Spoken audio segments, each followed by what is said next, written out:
I stared at the mahogany conference table in disbelief as Attorney Whitman finished reading my grandmother Helena's will. The prestigious downtown Chicago law office felt suffocating as my parents exchanged satisfied glances across from me. My older brother Jake smirked while adjusting his expensive suit, and his wife Tiffany barely contained her laughter behind manicured fingers. When my portion was announced, "To my granddaughter Margot, I leave the sum of $1. The room erupted in cruel amusement. My face burned with humiliation as their mockery filled the space where my grandmother's memory should have been honored. The laughter still echoed in my ears as I pushed back my chair, ready to escape this nightmare. My hands trembled as I reached for my purse, wanting nothing more than to disappear from this room where I'd been reduced to a cruel joke. But just as I stood, Attorney Whitman cleared his throat with deliberate authority. "Actually," he said, his voice cutting through the lingering chuckles, "there's a private letter specifically for Margot that must be read separately." The change in atmosphere was immediate and electric. My father David's satisfied expression vanished, replaced by sharp concern. My mother Susan leaned forward aggressively, her perfectly styled blonde hair catching the afternoon sunlight streaming through the office windows. "What kind of letter?" she demanded, her voice carrying the same controlling tone I'd heard throughout my childhood. "We're the immediate family. We have a right to know what Helena wrote." Attorney Whitman adjusted his wire-rimmed glasses, maintaining his professional composure despite the sudden tension. "Mrs. Richardson, your mother-in-law's instructions were explicit. This communication is for Margot's eyes only. No exceptions." Jake stood abruptly, his 6-foot frame imposing as he moved closer to the attorney's desk. His law degree from Northwestern had always been his weapon of choice in family disputes, and I could see him preparing to use it now. "That's highly irregular," he stated using his courtroom voice. "As the executor of our grandmother's estate, I should be privy to all documentation. This secrecy violates standard probate procedures." "Your grandmother appointed me as executor, not you," Whitman replied calmly, pulling a sealed envelope from his briefcase. "And her mental competency was thoroughly documented by 3 independent physicians in the months before her passing. Every legal requirement has been met." Tiffany's manicured nails drummed against the table surface, creating a sharp staccato rhythm that matched my racing heartbeat. Her real estate empire had made her accustomed to getting her way, and I could see frustration building in her angular features. "This is ridiculous," she hissed. "What could Helena possibly have to say to Margot that she couldn't say to the rest of us they barely spoke in the last few years?" The comment stung because it held truth. My relationship with grandmother Helena had grown distant after countless family gatherings where money and status dominated every conversation. I'd watch my parents and Jake systematically isolate her from anyone who didn't contribute to their financial schemes. My attempts to maintain a genuine connection had been mocked as naive sentiment. Perhaps Whitman suggested the rest of you could wait in the reception area while Margot reads her grandmother's words. "Absolutely not." My mother snapped her wedding rings, clicking against the table as she gripped its edge. "We're not leaving her alone with whatever manipulation Helena cooked up in her final days." The accusation hit me like a physical blow. Even in death, they were determined to paint my grandmother as the villain while protecting their own interests. I found my voice for the first time since entering this office. "She wasn't manipulative," I said, quietly surprised by my own boldness. "She was the only person in this family who ever cared about anything besides money." Jake laughed harshly, the sound lacking any warmth. "Saint Helena Wright Margot, the woman who built a hotel empire by stepping on anyone in her way. You always were too naive to see the truth about people." "The truth?" I repeated, feeling anger rise in my chest. "What truth would that be, Jake? That she worked her entire life to build something meaningful while the rest of you just waited for her to die so you could inherit it?" "Enough!" My father barked, his face reddening with rage. "You don't get to lecture us about family values when you couldn't even be bothered to visit her in the hospital." The accusation was carefully crafted to wound, and it succeeded. I had tried to visit, but every attempt had been blocked by my family's claims that I was upsetting her recovery. They'd convinced the hospital staff that my presence agitated her condition, effectively cutting me off from saying goodbye. Attorney Whitman stood gathering the sealed letter and moving toward his office door. "This discussion ends now. Margot, if you'll join me in my private office, we can address your grandmother's final wishes." As I followed him toward the inner door, I could feel my family's collective stare burning into my back. Their whispered arguments filled the conference room, but I couldn't make out specific words over the rushing sound of blood in my ears. The private office was smaller but more personal, with photographs of Whitman's own family decorating the walls alongside his law degrees. He gestured toward a comfortable leather chair before settling behind his desk with the mysterious envelope. "Before we begin," he said gently, "I want you to understand that your grandmother spent considerable time preparing this letter. She was lucid, determined, and very specific about timing. Whatever you're about to read, she wanted you to have privacy to process it." I nodded, accepting the envelope with shaking hands. Helena's familiar handwriting adorned the front, "For my granddaughter Margot, with love and hope for justice." Justice. The word sent chills down my spine as I carefully opened the seal. My hands trembled as I unfolded the handwritten pages, recognizing my grandmother's careful script, despite the slight shakiness that betrayed her final illness. The letter began with words that immediately brought tears to my eyes. "My dearest Margot, if you're reading this, then my greatest fears about our family have proven true, and my plan to protect you has begun." I looked up at Attorney Whitman, who nodded encouragingly before I continued reading. "I know you're confused and hurt by what just happened in that conference room. The $1 I left you was not cruelty, my sweet girl, but a symbol. In a family that has valued money above everything else, you remained the only person with genuine integrity. That single dollar represents something far more valuable than the fortune they believe they've inherited." My breath caught as I read the next paragraph. "I've been aware for over 2 years that your parents and Jake have been systematically stealing from my hotel business. They believed my mild confusion about day-to-day details meant I couldn't understand complex financial matters. They were wrong. I've been secretly working with a private investigator named Patricia Stone to document their crimes."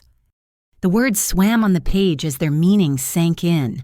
My family weren't just cruel and money-obsessed, they were criminals. And somehow, my grandmother had been protecting me from knowledge that could have destroyed my life. The investigation has uncovered over $2 million in fraudulent transfers, forged documents, and unauthorized account access. Your father used his power of attorney privileges to move money from my business accounts into shell companies controlled by Jake's law firm. Your mother convinced me to sign documents she claimed were routine business matters, but which actually gave them access to funds meant for hotel maintenance and employee pensions. I had to stop reading to catch my breath.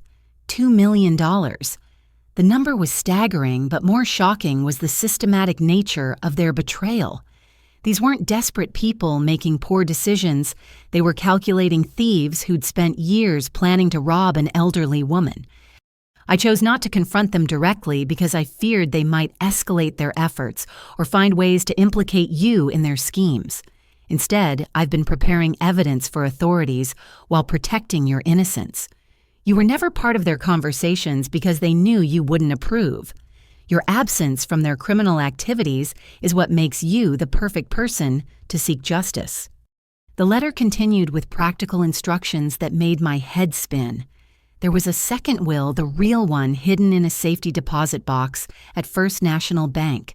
The will being read today was a decoy designed to flush out my family's true nature while giving them a false sense of security. Meet with Patricia Stone tomorrow at 10 in the morning at Corner Coffee on Madison Street. She'll be wearing a blue scarf and carrying a newspaper. Tell her that Helena sent you to collect the summer stories. She'll understand what you mean and will provide you with copies of all evidence we've gathered." I read the last paragraph twice to ensure I understood correctly. The real will leaves my entire estate to you, Margot. Not because you're my favorite grandchild, but because you're the only family member who hasn't stolen from me. The hotel business, the properties, the investments, all of it becomes your responsibility to either continue or liquidate as you see fit. Use this inheritance wisely and remember that justice delayed is not justice denied. The letter was signed, "With all my love and faith in your courage, Grandmother Helena." I sat in stunned silence for several minutes while Attorney Whitman waited patiently. Finally, I found my voice. "Did you know?" I whispered. "About the investigation, the real will?" He nodded solemnly. "Your grandmother was my client for over 30 years. She came to me 18 months ago with concerns about financial irregularities. When the evidence became overwhelming, we developed this strategy together. She wanted to give your family enough rope to hang themselves while keeping you safe." "But why didn't she just call the police? Why go through all this elaborate planning?" "Because white-collar crime investigations can take years, and evidence gathered by private parties isn't always admissible in court. She needed your family to believe they'd gotten away with it, so they'd become careless. Their behavior today, their cruelty toward you, their satisfaction with the fake, well, all of it demonstrates their mindset and motivations." I folded the letter carefully, my mind racing with implications. What happens now? Do I just walk out there and pretend nothing's changed? That would be advisable. Whitman agreed. Let them enjoy their victory for now. Meet with Patricia Stone, review the evidence, and then we'll determine the best path forward. Your grandmother wanted you to have all the facts before making any decisions about prosecution. Standing on shaking legs, I tucked the letter into my purse and moved toward the door. The weight of knowledge felt crushing my entire family. Weren't just selfish people.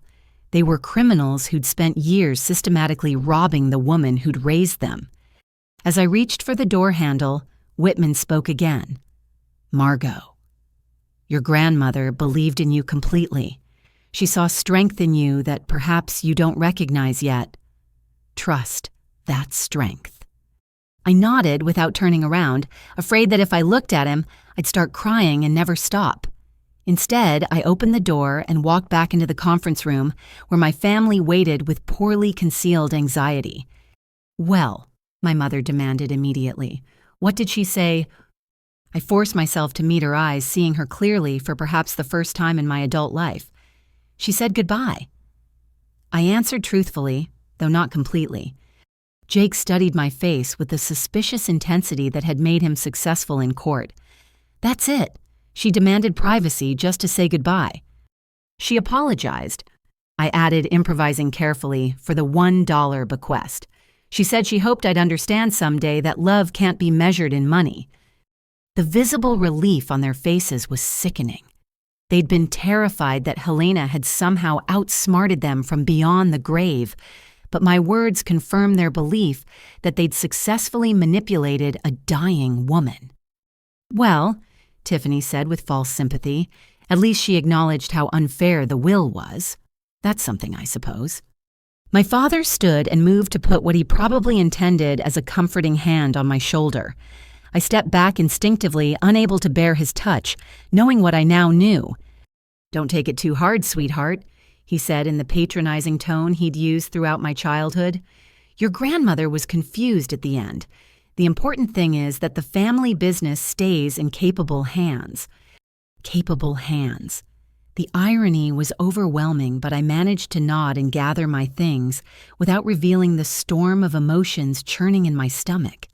As we prepared to leave the law office, Jake approached me with what might have been genuine concern if I hadn't just learned he was a criminal.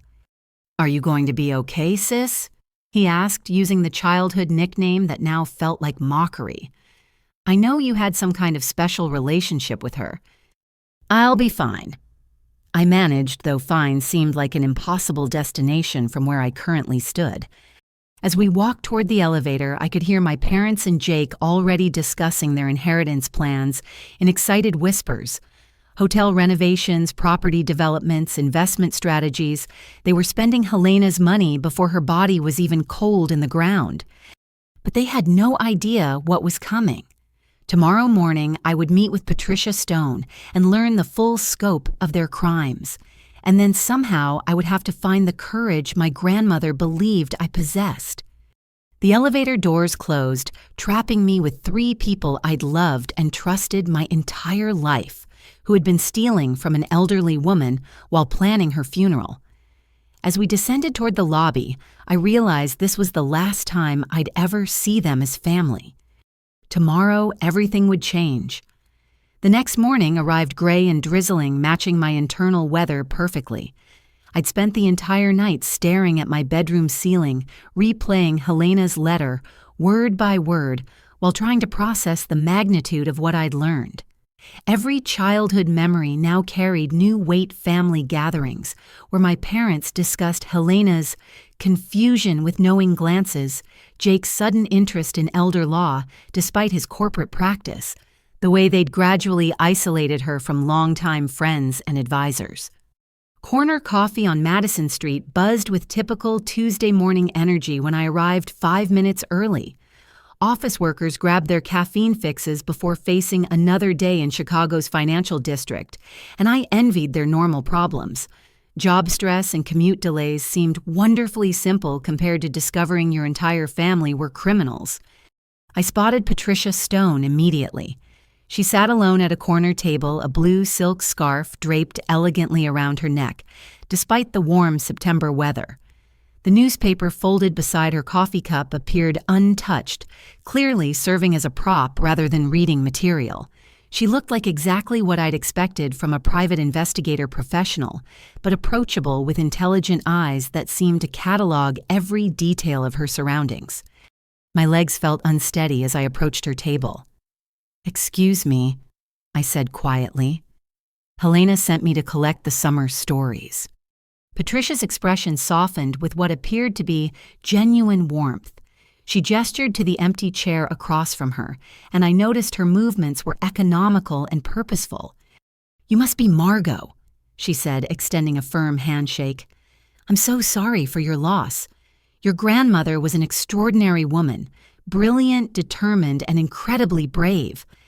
I accepted the offered seat gratefully, my knees feeling unreliable after a sleepless night. "Thank you. I'm still trying to process everything from her letter. Part of me keeps hoping this is all some terrible misunderstanding."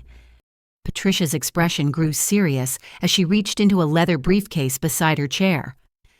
"I wish I could tell you it was a misunderstanding, but the evidence is overwhelming and thoroughly documented. Your grandmother was incredibly methodical about building an airtight case." She placed a thick manila folder on the table between us, and I stared at it like it might explode. The label read, "Richardson Family Financial Crimes Investigation," in Helena's neat handwriting. Before we dive into specifics, Patricia continued, "I want you to understand the scope of what we uncovered. This isn't a case of poor judgment or family members taking advantage of generous loans. This is systematic, premeditated theft spanning nearly 5 years." My coffee grew cold as Patricia opened the folder and began laying out photocopied documents. Bank statements, forged signatures, email communications, legal documents, the evidence spread across our small table like pieces of a horrifying jigsaw puzzle. "It started small," she explained, pointing to the earliest bank records. "Your father had legitimate power of attorney for your grandmother's personal accounts, which was appropriate given her occasional memory lapses. But instead of using that authority to help manage her affairs, he began transferring funds to accounts controlled by your brother's law firm." The numbers on the statements made my stomach lurch. Transfers of $20,000, $30,000, sometimes $50,000, all authorized by my father's forged signatures, claiming various emergency expenses. Jake created shell companies with names similar to Helena's legitimate business expenses.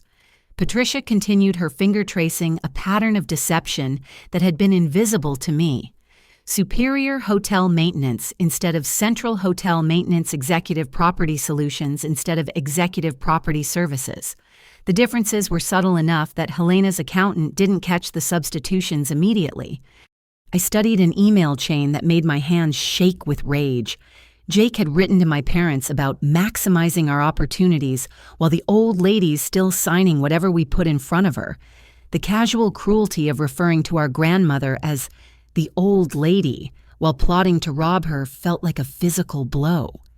Your mother played a crucial role. Patricia continued producing a series of photographs that had clearly been taken with hidden cameras. She would visit Helena regularly, bringing documents she claimed were routine business matters, insurance updates, vendor agreements, property transfers. Helena trusted her completely and signed everything Susan presented. The photos showed my mother sitting beside Helena's hospital bed, spreading papers across the blanket while my grandmother's weakened condition made careful reading impossible. In one image, my mother was actually guiding Helena's hand to sign a document. What was she signing? I whispered, afraid of the answer.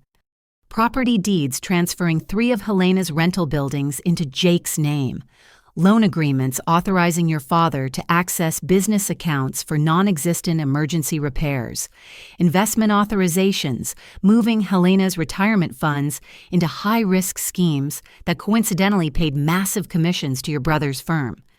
Patricia paused to let the information sink in before delivering what felt like the final blow. The total theft amounts to $2.7 million over the past 5 years. But here's what makes this case particularly strong. From a legal standpoint, your grandmother wasn't nearly as confused as they believed. She had early-stage dementia, yes, but her cognitive function was much better than your family realized. She was actually quite aware of what was happening. Then why didn't she stop them? Because she wanted to protect you, Patricia replied simply. Helena knew that if she confronted them directly, they might try to implicate you as either an accomplice or a co-conspirator. Your distance from their schemes was what kept you safe, but it also meant you couldn't help her fight back. Patricia reached into her briefcase again and produced another folder, this one labeled Helena Richardson, Last Will and Testament Original. Your grandmother came to me after she started noticing financial irregularities. We spent months documenting everything while she pretended her condition was worse than it actually was. The will read yesterday was a decoy designed to make your family believe they'd succeeded in their theft. She opened the folder to reveal a legal document that made my heart stop. Every line item that had gone to my parents and Jake in yesterday's reading was now assigned to me. The hotel business, the real estate properties, the investment accounts, everything. The real estate alone is worth over $8 million, Patricia explained. The hotel business generates approximately $1.2 million annually in profit. Your grandmother's investment portfolio before your family's theft was valued at just under $4 million. The numbers were so staggering they felt abstract. I'd grown up in comfortable middle-class circumstances, never imagining the true scope of Helena's wealth. More importantly, I'd never imagined the extent of my family's greed. What happens now? I asked, my voice barely audible over the coffee shop's ambient noise. Patricia's smile carried a hint of satisfaction that suggested she'd been waiting for this moment. Now we present all evidence to the Cook County District Attorney's Office and watch your family face the consequences of their crimes. But first, Helena wanted you to have the choice about prosecution. This is your decision, Margot. I stared at the evidence covering our table, years of systematic theft, betrayal, and manipulation of an elderly woman by the people who should have protected her. The scope of their crimes was overwhelming, but what hurt most was the calculated nature of their cruelty. They never loved her. I said, the realization hitting me like a physical blow. All those years, all those family dinners and holiday celebrations, they were just waiting for her to die so they could take everything. Your grandmother understood that, Patricia replied gently. But she also believed that justice delayed isn't justice denied. She spent her final months ensuring they'd face consequences for their choices. As I looked at the evidence of my family's crimes, I felt something shifting inside me. The naive young woman who'd walked into that law office yesterday was gone, replaced by someone who understood that sometimes love means holding people accountable for their actions. What do we do first? I asked, surprised by the steadiness in my own voice. Patricia's smile was the first genuinely warm expression I'd seen since this nightmare began. First, we go to the bank and access Helena's real will. Then we make some very important phone calls. For the first time since yesterday's humiliation, I felt like I could breathe. My grandmother had given me more than money, she'd given me the tools for justice. The weight of evidence in my purse felt heavier than any burden I'd ever carried as I drove toward my parents' house that evening. Patricia Stone had spent the afternoon walking me through legal procedures, potential timelines, and the likely consequences my family would face once criminal charges were filed. The reality of what came next was both terrifying and strangely liberating. My parents lived in the same sprawling suburban home where I'd grown up, a testament to my father's successful accounting practice and my mother's real estate investments. Now I understood that much of their apparent prosperity had been built on money stolen from my grandmother. Even the recent kitchen renovation, which my mother had proudly shown off at Easter dinner, had likely been paid for with Helena's funds. Jake's BMW sat in the driveway alongside Tiffany's Mercedes, suggesting this was a planned family gathering to celebrate their inheritance. The thought made my stomach churn, but it also strengthened my resolve. They were probably inside right now, toasting their successful manipulation of a dying woman. My mother answered the door wearing her favorite cocktail dress, the one she reserved for special occasions. Her smile was broader than I'd seen in months, and she pulled me into an embrace that felt like a lie against my skin. "Margot, sweetheart, perfect timing. We're just opening champagne to celebrate Helena's legacy. It's what she would have wanted." The casual blasphemy of that statement nearly made me vomit. Helena would have wanted justice, truth, and accountability, everything this family had systematically denied her. I followed my mother into the familiar living room where my father and Jake stood beside the fireplace with crystal champagne flutes. Tiffany lounged on the leather sofa, her manicured nails tapping against her glass, in a rhythm that seemed to mock the gravity of what I now knew. "There's our girl," my father called out with artificial joviality. "Come get a drink. We're toasting new beginnings." Jake approached with a champagne flute, his law school ring catching the lamplight as he extended the glass toward me. "To family," he said, raising his own drink. "And to Helena's final gift to all of us." I accepted the champagne but didn't drink, watching their faces as they celebrated their successful theft. The cognitive dissonance was staggering. These were people I'd loved and trusted for 29 years, yet they were capable of robbing an elderly woman without apparent conscience. "So," my mother said, settling into her favorite armchair, "now that the unpleasantness is behind us, we need to discuss practical matters. The hotel business needs immediate attention, and there are properties that could be developed into much more profitable ventures." Tiffany leaned forward eagerly, her real estate expertise finally relevant to family business. "I've already identified 3 properties that would be perfect for luxury condominiums. The rental income Helena was collecting was criminally low compared to development potential." "Criminally low," I repeated, tasting the irony of her word choice. "Exactly," Jake agreed, missing my tone entirely. "Helena was too sentimental about maintaining affordable housing options. Business is business. We maximize profit or we're not fulfilling our fiduciary responsibilities." My father nodded approvingly, swirling his champagne with satisfaction. "That's exactly the kind of clear thinking Helena's estate needs. No more emotional decision-making, just sound financial strategy." I set down my untouched champagne and looked around the room at these people who shared my DNA, but apparently none of my values. "Speaking of financial strategy," I said carefully, "I've been thinking about some irregularities I noticed in Helena's accounts." The change in atmosphere was immediate and electric. Jake's champagne flute froze halfway to his lips, while my mother's smile faltered around the edges. My father's expression shifted into what I recognized as his professional accountant mode, controlled, calculated, defensive. "What kind of irregularities?" Jake asked, his lawyer instincts engaging instantly. "Just some transfers that seemed unusual," I replied, keeping my voice light despite my racing heartbeat. Large amounts moved to companies I didn't recognize. Patricia Stone helped me understand some of the financial documents. The mention of Patricia's name sent a visible shock through the room. Tiffany sat up abruptly, her casual elegance replaced by sharp attention. My parents exchanged a look that confirmed they recognized the investigator's name. "Who is Patricia Stone?" my mother asked, though her tone suggested she already knew. "A private investigator Helena hired."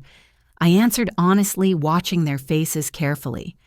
"She's been helping me understand the complexities of the estate." Jake set down his champagne and moved closer, his imposing frame suddenly feeling threatening rather than protective. "Margot, I think you're misunderstanding some routine business transactions. Estate management involves many complex financial instruments that might seem irregular to someone without legal or accounting training."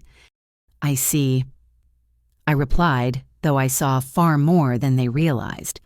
So those shell companies with names similar to Helena's legitimate vendors, those were routine business transactions. My father's face reddened with what I initially mistook for anger but now recognized as fear. "You need to be very careful about making accusations you don't understand, Margot. Questioning legitimate business practices can have serious legal consequences." "Legal consequences," I repeated, amazed by their audacity. "For questioning financial irregularities in my grandmother's accounts? For harassment?" Tiffany interjected smoothly, her real estate training apparently including conflict management. "Making unfounded accusations against family members could be construed as an attempt to manipulate estate proceedings." Jake nodded approvingly at his wife's legal maneuvering. "Exactly. And given your recent emotional instability following Helena's death, such accusations might be seen as evidence of deeper psychological issues." The threat was delivered with surgical precision designed to make me question not just my actions, but my sanity. They were already laying groundwork to discredit any accusations I might make, painting me as an unstable woman, making wild claims about imaginary crimes. Emotional instability. I asked, genuinely curious about how they'd justify such a characterization. "Well, sweetheart," my mother said with false sympathy, "you have been acting quite strangely since the will reading. This obsession with financial details, hiring investigators, making vague accusations, it's concerning behavior." My father approached with the patronizing expression he'd used throughout my childhood whenever I'd questioned family decisions. "We're worried about you, Margot. This kind of paranoid thinking isn't healthy. Maybe you should consider talking to someone professional about processing your grief." The manipulation was masterful and completely terrifying. They were systematically undermining my credibility while positioning themselves as concerned family members dealing with an unstable relative. If I hadn't seen Patricia Stone's evidence, I might have started doubting my own perceptions. "You're right," I said, finally standing and gathering my purse. "I should talk to someone professional, several someones actually." Jake's eyes narrowed with suspicion. "What's that supposed to mean?" "It means I'm taking your advice about seeking professional help," I replied, moving toward the door. "Thank you for the champagne and the education about financial irregularities." As I reached for the door handle, my mother called out with genuine alarm in her voice. "Margot, wait! Where are you going? We need to finish discussing estate management." I turned back to look at them one final time, seeing them clearly for what they truly were. "I think our discussion is finished," I said. "But don't worry, there will be plenty more opportunities to talk about Helena's estate management. Many, many opportunities." I left them standing in stunned silence, their celebration cut short by the realization that their manipulation of a confused elderly woman might not have been as successful as they'd believed. As I drove away from the house where I'd grown up, I felt something I hadn't experienced in years, the absolute certainty that I was doing the right thing. Tomorrow, the real consequences of their choices would begin. They had no idea what was coming, but they were about to learn that Helena had raised one grandchild who couldn't be bought intimidated or silenced. I barely made it through my apartment door before my phone started ringing. The caller ID showed Jake's number, but I let it go to voicemail along with the 6 other calls that followed in rapid succession. My hands shook as I poured myself a glass of wine, trying to process the evening's confrontation and what it meant for tomorrow's plans with Patricia Stone. The silence in my studio apartment felt oppressive after the emotional intensity of my family's house. I'd moved here 2 years ago, when my marketing coordinator's salary finally allowed independence from my parents' financial support. Now I wondered how much of their supposed generosity had actually been funded by money stolen from my grandmother. My phone buzzed with a text from my mother. "Margot, please call us back. We need to discuss your concerning behavior before you do something you'll regret." The implied threat was clear, but before I could respond, my building's intercom system crackled to life. My doorman's voice carried an unusual note of concern. "Miss Richardson, there are 2 gentlemen here to see you. They say they're family, but they don't seem—" He paused diplomatically. "Would you like me to send them up?" My blood ran cold. I moved to my window and peered down at the street below, spotting Jake's BMW parked illegally in front of a fire hydrant. He'd brought reinforcement, a tall man in an expensive suit who looked like he'd stepped out of a corporate law firm. "Please tell them I'm not available," I told the doorman. "They're quite insistent, miss. The younger man says it's about your grandmother's estate and that it's urgent family business." I could imagine Jake using his most authoritative lawyer voice to intimidate my building staff. "Please ask them to leave and call building security if they refuse. I don't want to see them." 20 minutes later, as I tried to calm my nerves with a hot shower, my phone rang again. This time the caller ID showed an unknown number with a Chicago area code. Margot Richardson. The voice was crisp, professional, and completely unfamiliar. "Yes. My name is Marcus Reed from Reed Sterling and Associates. I represent the Richardson family estate interests. I believe we need to schedule a meeting to discuss some very serious legal matters." The name hit me like a physical blow. Jake had mentioned hiring Marcus Reed to contest any alternative will, but I hadn't expected him to move so quickly. "What legal matters?" I asked, though I already knew the answer. "It's come to my attention that you've been making unfounded accusations against family members regarding estate management. Additionally, there are concerns about your mental state and possible attempts to manipulate inheritance proceedings through fraudulent claims." The script was perfectly crafted, professional, concerned, and designed to make me sound like an unstable woman making wild accusations. "I haven't made any accusations," I replied carefully. "I've simply asked questions about financial irregularities." "Miss Richardson, let me be very clear about your situation. My clients have documented evidence of your erratic behavior following your grandmother's death. They have witnesses to your paranoid accusations records of your hiring private investigators to harass family members and serious concerns about your mental competency." My apartment suddenly felt like a trap, the walls closing in, as I realized how thoroughly they'd prepared for this moment. Mental competency. Your family is prepared to petition for a psychological evaluation based on your recent behavior. Additionally, any attempts to challenge the properly executed will, through fabricated evidence, will result in immediate legal action for fraud, harassment, and attempted theft. The threats were delivered with surgical precision, each word chosen to maximize intimidation while maintaining plausible legal ground. I sank onto my couch, feeling overwhelmed by the sophisticated nature of their counterattack.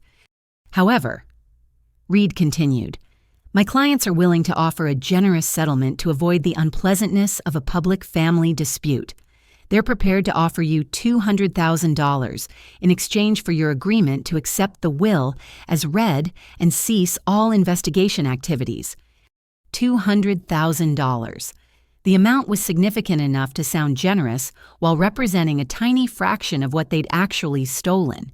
It was also precisely calculated to tempt someone they believed was financially struggling. "And if I refuse, then you'll face the full legal consequences of your actions. harassment charges, defamation suits, psychological competency hearings, and civil litigation that will drain any resources you might have. My clients have unlimited legal resources and the patience to pursue every available remedy. The message was unmistakable. Accept their generous offer or be destroyed by legal warfare they were prepared to fund indefinitely. It was exactly the kind of calculated intimidation that had probably worked countless times before with other victims. "I need time to consider your offer," I said, buying space to think. "Of course. Take the evening to reflect on your situation, but understand that this offer expires tomorrow at noon, and withdrawal of our generous proposal will signal the beginning of very serious legal consequences." After Reed disconnected, I sat in my apartment's growing darkness, feeling more isolated than ever before. They'd moved with shocking speed and coordination, suggesting this contingency plan had been prepared long before yesterday's will reading. They'd anticipated the possibility of challenge and developed a comprehensive strategy to discredit and intimidate any opposition. My phone buzzed with another text, this time from Tiffany. "Margot, please reconsider whatever you're planning. Marcus Reed is one of the most ruthless attorneys in Chicago. You don't want to make an enemy of him." The warning carried an undertone of genuine concern, but I couldn't tell if Tiffany was trying to help me or simply delivering another threat disguised as advice. An hour later, my building's intercom crackled again.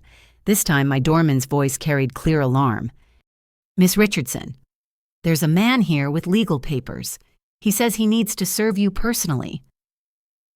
My heart pounded as I realized they weren't waiting until tomorrow. Whatever legal action they'd threatened was beginning immediately. "Can you accept the papers on my behalf?" "He's insisting on personal service, miss. Says it's regarding mental competency proceedings and that he needs to verify your identity." Mental competency proceedings.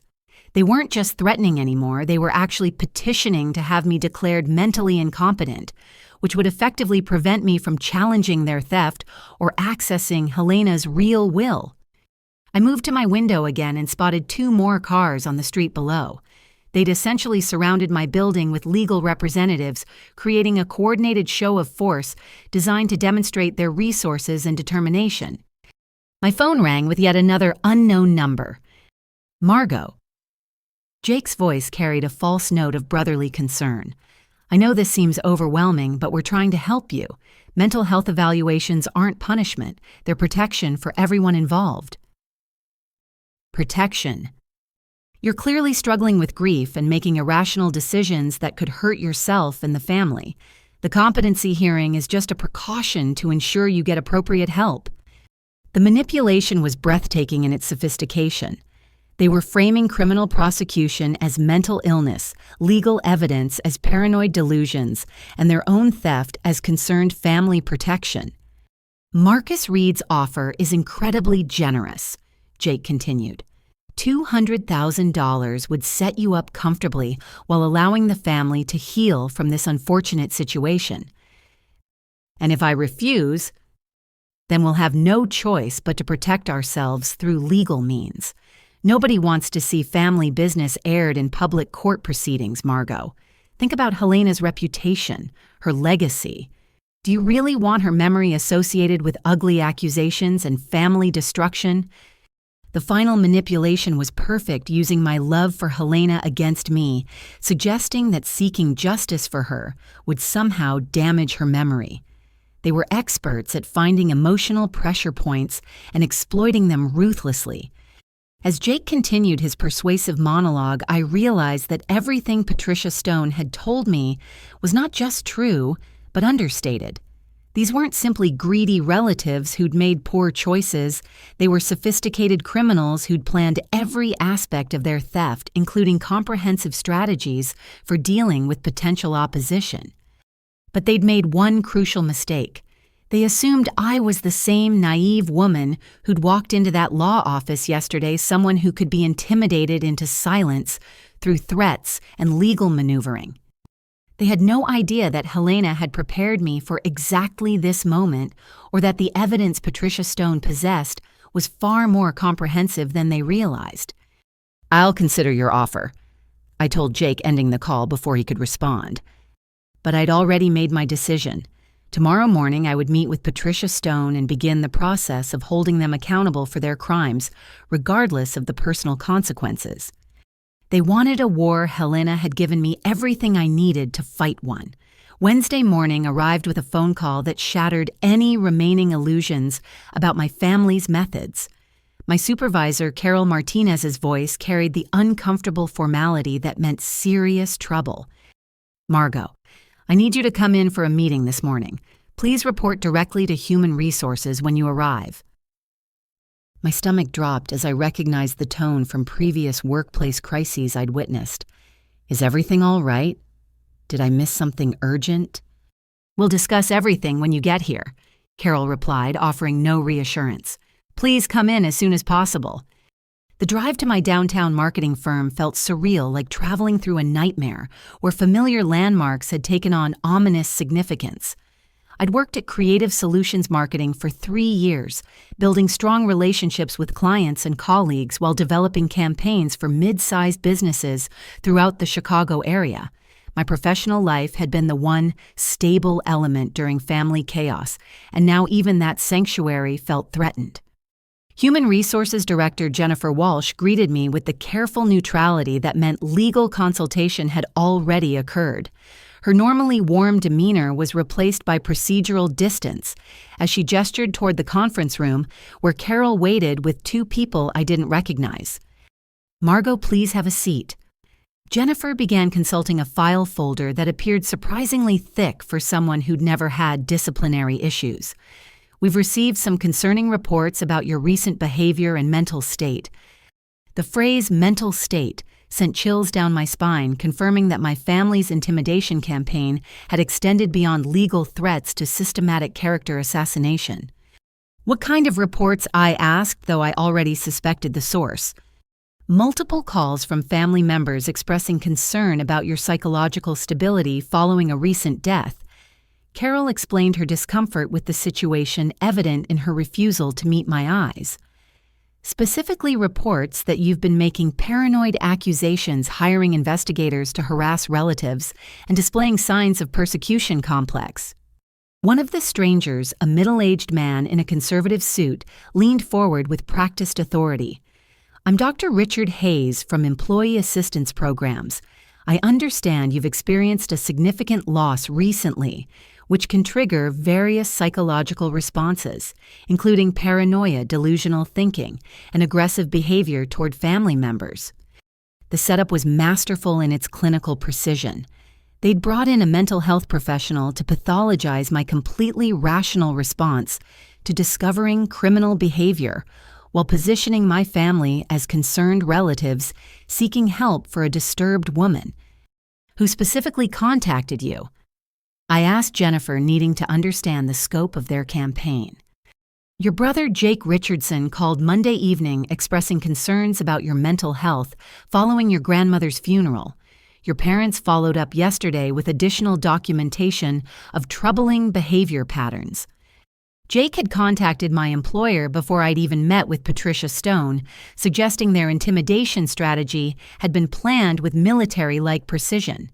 They'd identified every aspect of my life that could be threatened and moved simultaneously to undermine my credibility. "What kind of documentation?" Carol consulted her notes with obvious reluctance. "Reports of erratic behavior at family gatherings, accusations against relatives regarding financial impropriety, hiring private investigators to harass family members, and statements suggesting conspiracy theories about inheritance fraud." Every legitimate concern I'd raised had been reframed as evidence of mental illness, while my family's actual crimes were dismissed as paranoid fantasies. The clinical language made my rational responses sound like textbook symptoms of psychological breakdown. Dr. Hayes opened his own folder, revealing forms that looked suspiciously like involuntary commitment paperwork.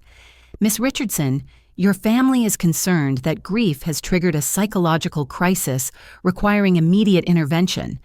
They've requested that we facilitate professional evaluation to ensure you receive appropriate treatment."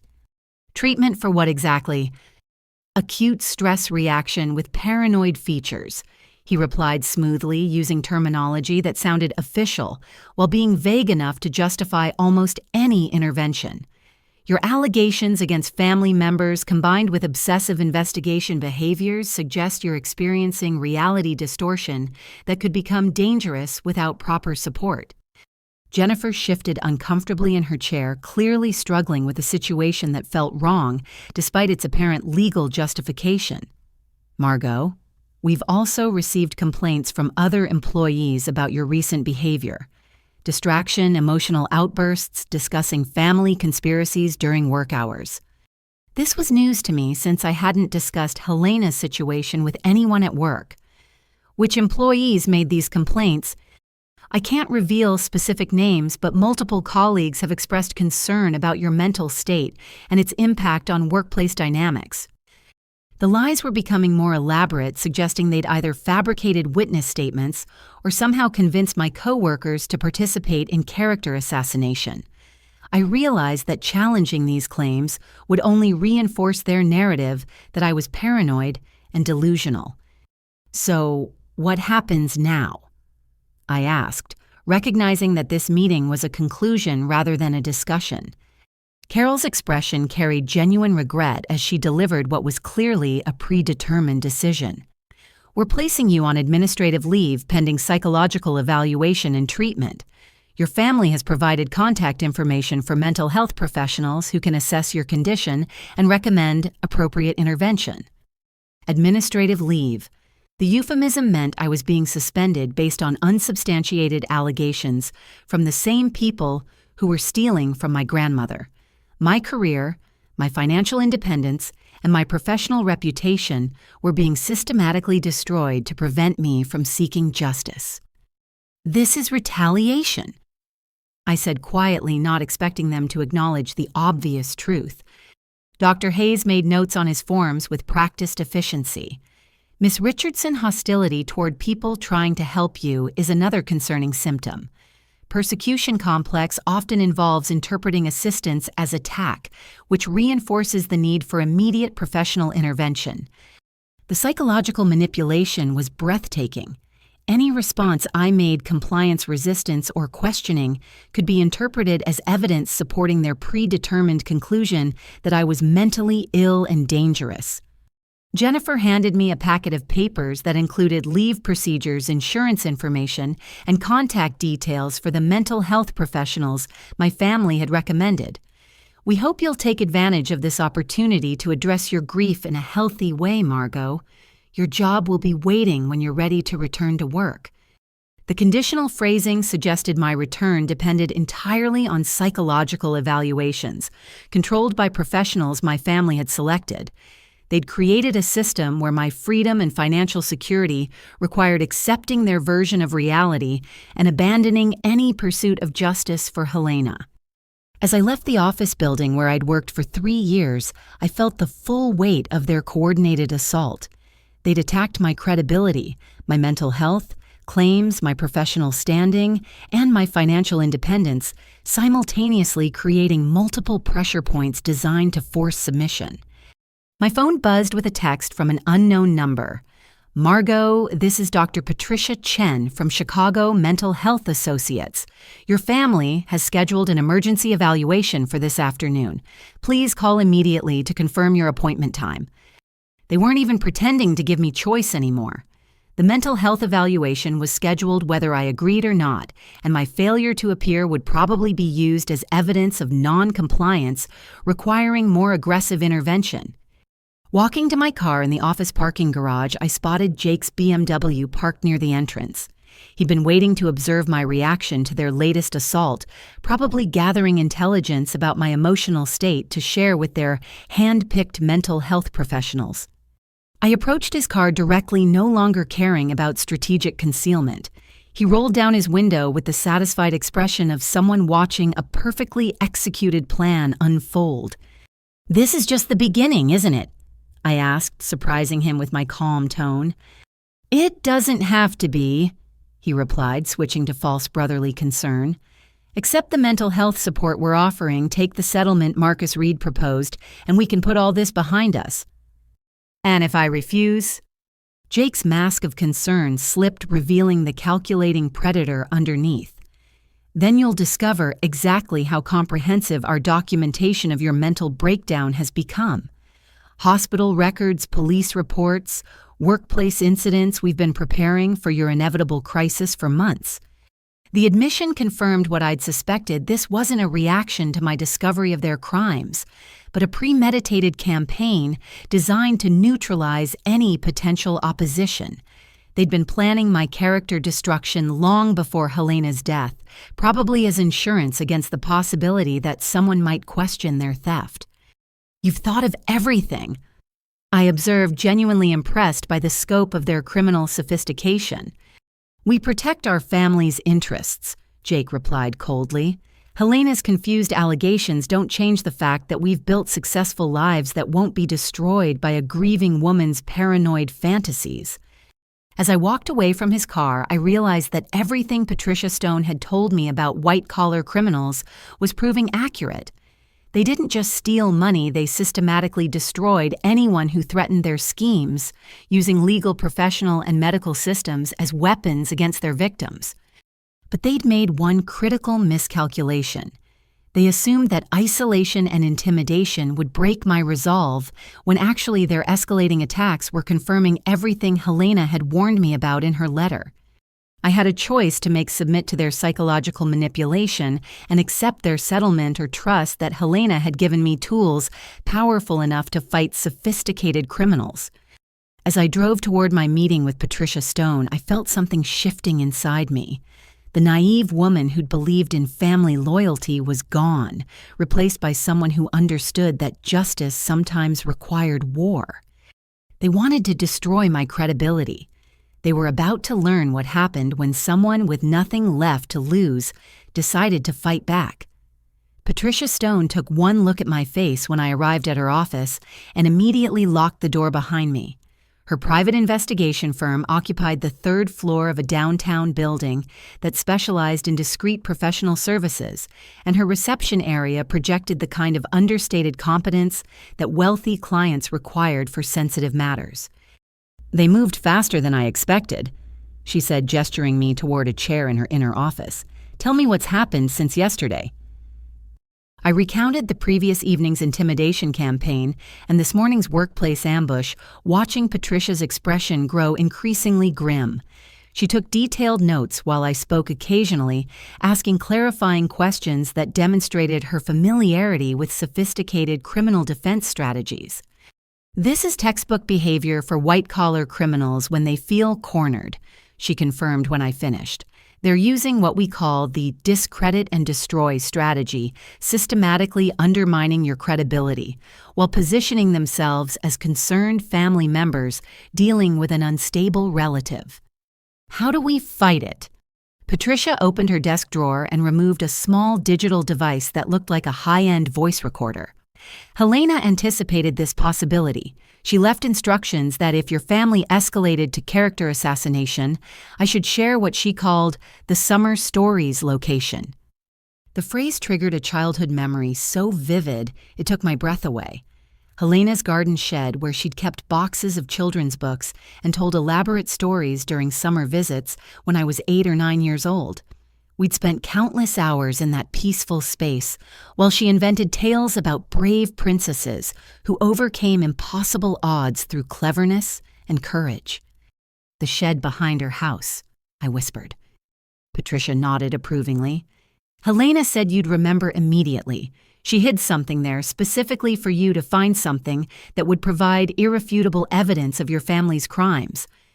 The drive to Helena's house felt like traveling backward through time. The property had been my refuge during difficult periods of childhood and adolescence, when family tensions made home feel unsafe. Helena had always provided unconditional acceptance and wisdom, creating space for me to be authentically myself without judgment or manipulation. The house itself stood empty and slightly neglected, with realtor signs indicating it was already being prepared for sale by my family. They'd wasted no time beginning the process of liquidating Helena's assets, probably eager to convert everything into cash before any investigations could freeze accounts. The garden shed occupied the back corner of Helena's property, partially hidden by the apple trees she'd planted decades earlier. The small wooden structure looked exactly as I remembered, weathered but sturdy with windows that let in natural light and shelves lined with books, gardening tools, and childhood treasures. Inside, everything was precisely as Helena had left it. Children's books arranged by reading level, comfortable cushions for storytelling sessions, and the old wooden chest where she'd kept special supplies for rainy day activities. According to Patricia's instructions, I needed to look for a hidden panel behind the bookshelf containing fairy tale collections. My fingers traced the edges of the bookshelf until I found a loose board near the bottom. The panel swung aside to reveal a cavity containing a waterproof case marked "Summer Stories for Margot" in Helena's familiar handwriting. The case contained multiple digital recording devices, each labeled with dates spanning the past 2 years. There were also detailed written notes in Helena's careful script documenting conversations and incidents I'd never witnessed or suspected. I selected the device labeled Family Planning Session March 2023 and pressed play, hearing Helena's voice emerge with startling clarity. Testing. Okay, it's working. They think I'm napping, but I can hear everything they're saying in the kitchen. Let me position this closer to the door. What followed was 43 minutes of my family discussing their theft with casual indifference that made my blood run cold. My father's voice was immediately recognizable as he detailed bank transfers and forged documents. "The old woman signed the power of attorney modification yesterday," he said with satisfaction. "She thinks it's just updating emergency contact information, but it actually gives me access to the business accounts Helena's been keeping separate." Jake's voice joined the conversation, outlining legal strategies for concealing their activities. "The shell companies are working perfectly.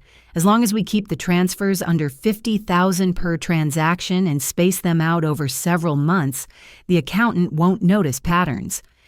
My mother's contribution was perhaps most chilling in its calculated cruelty.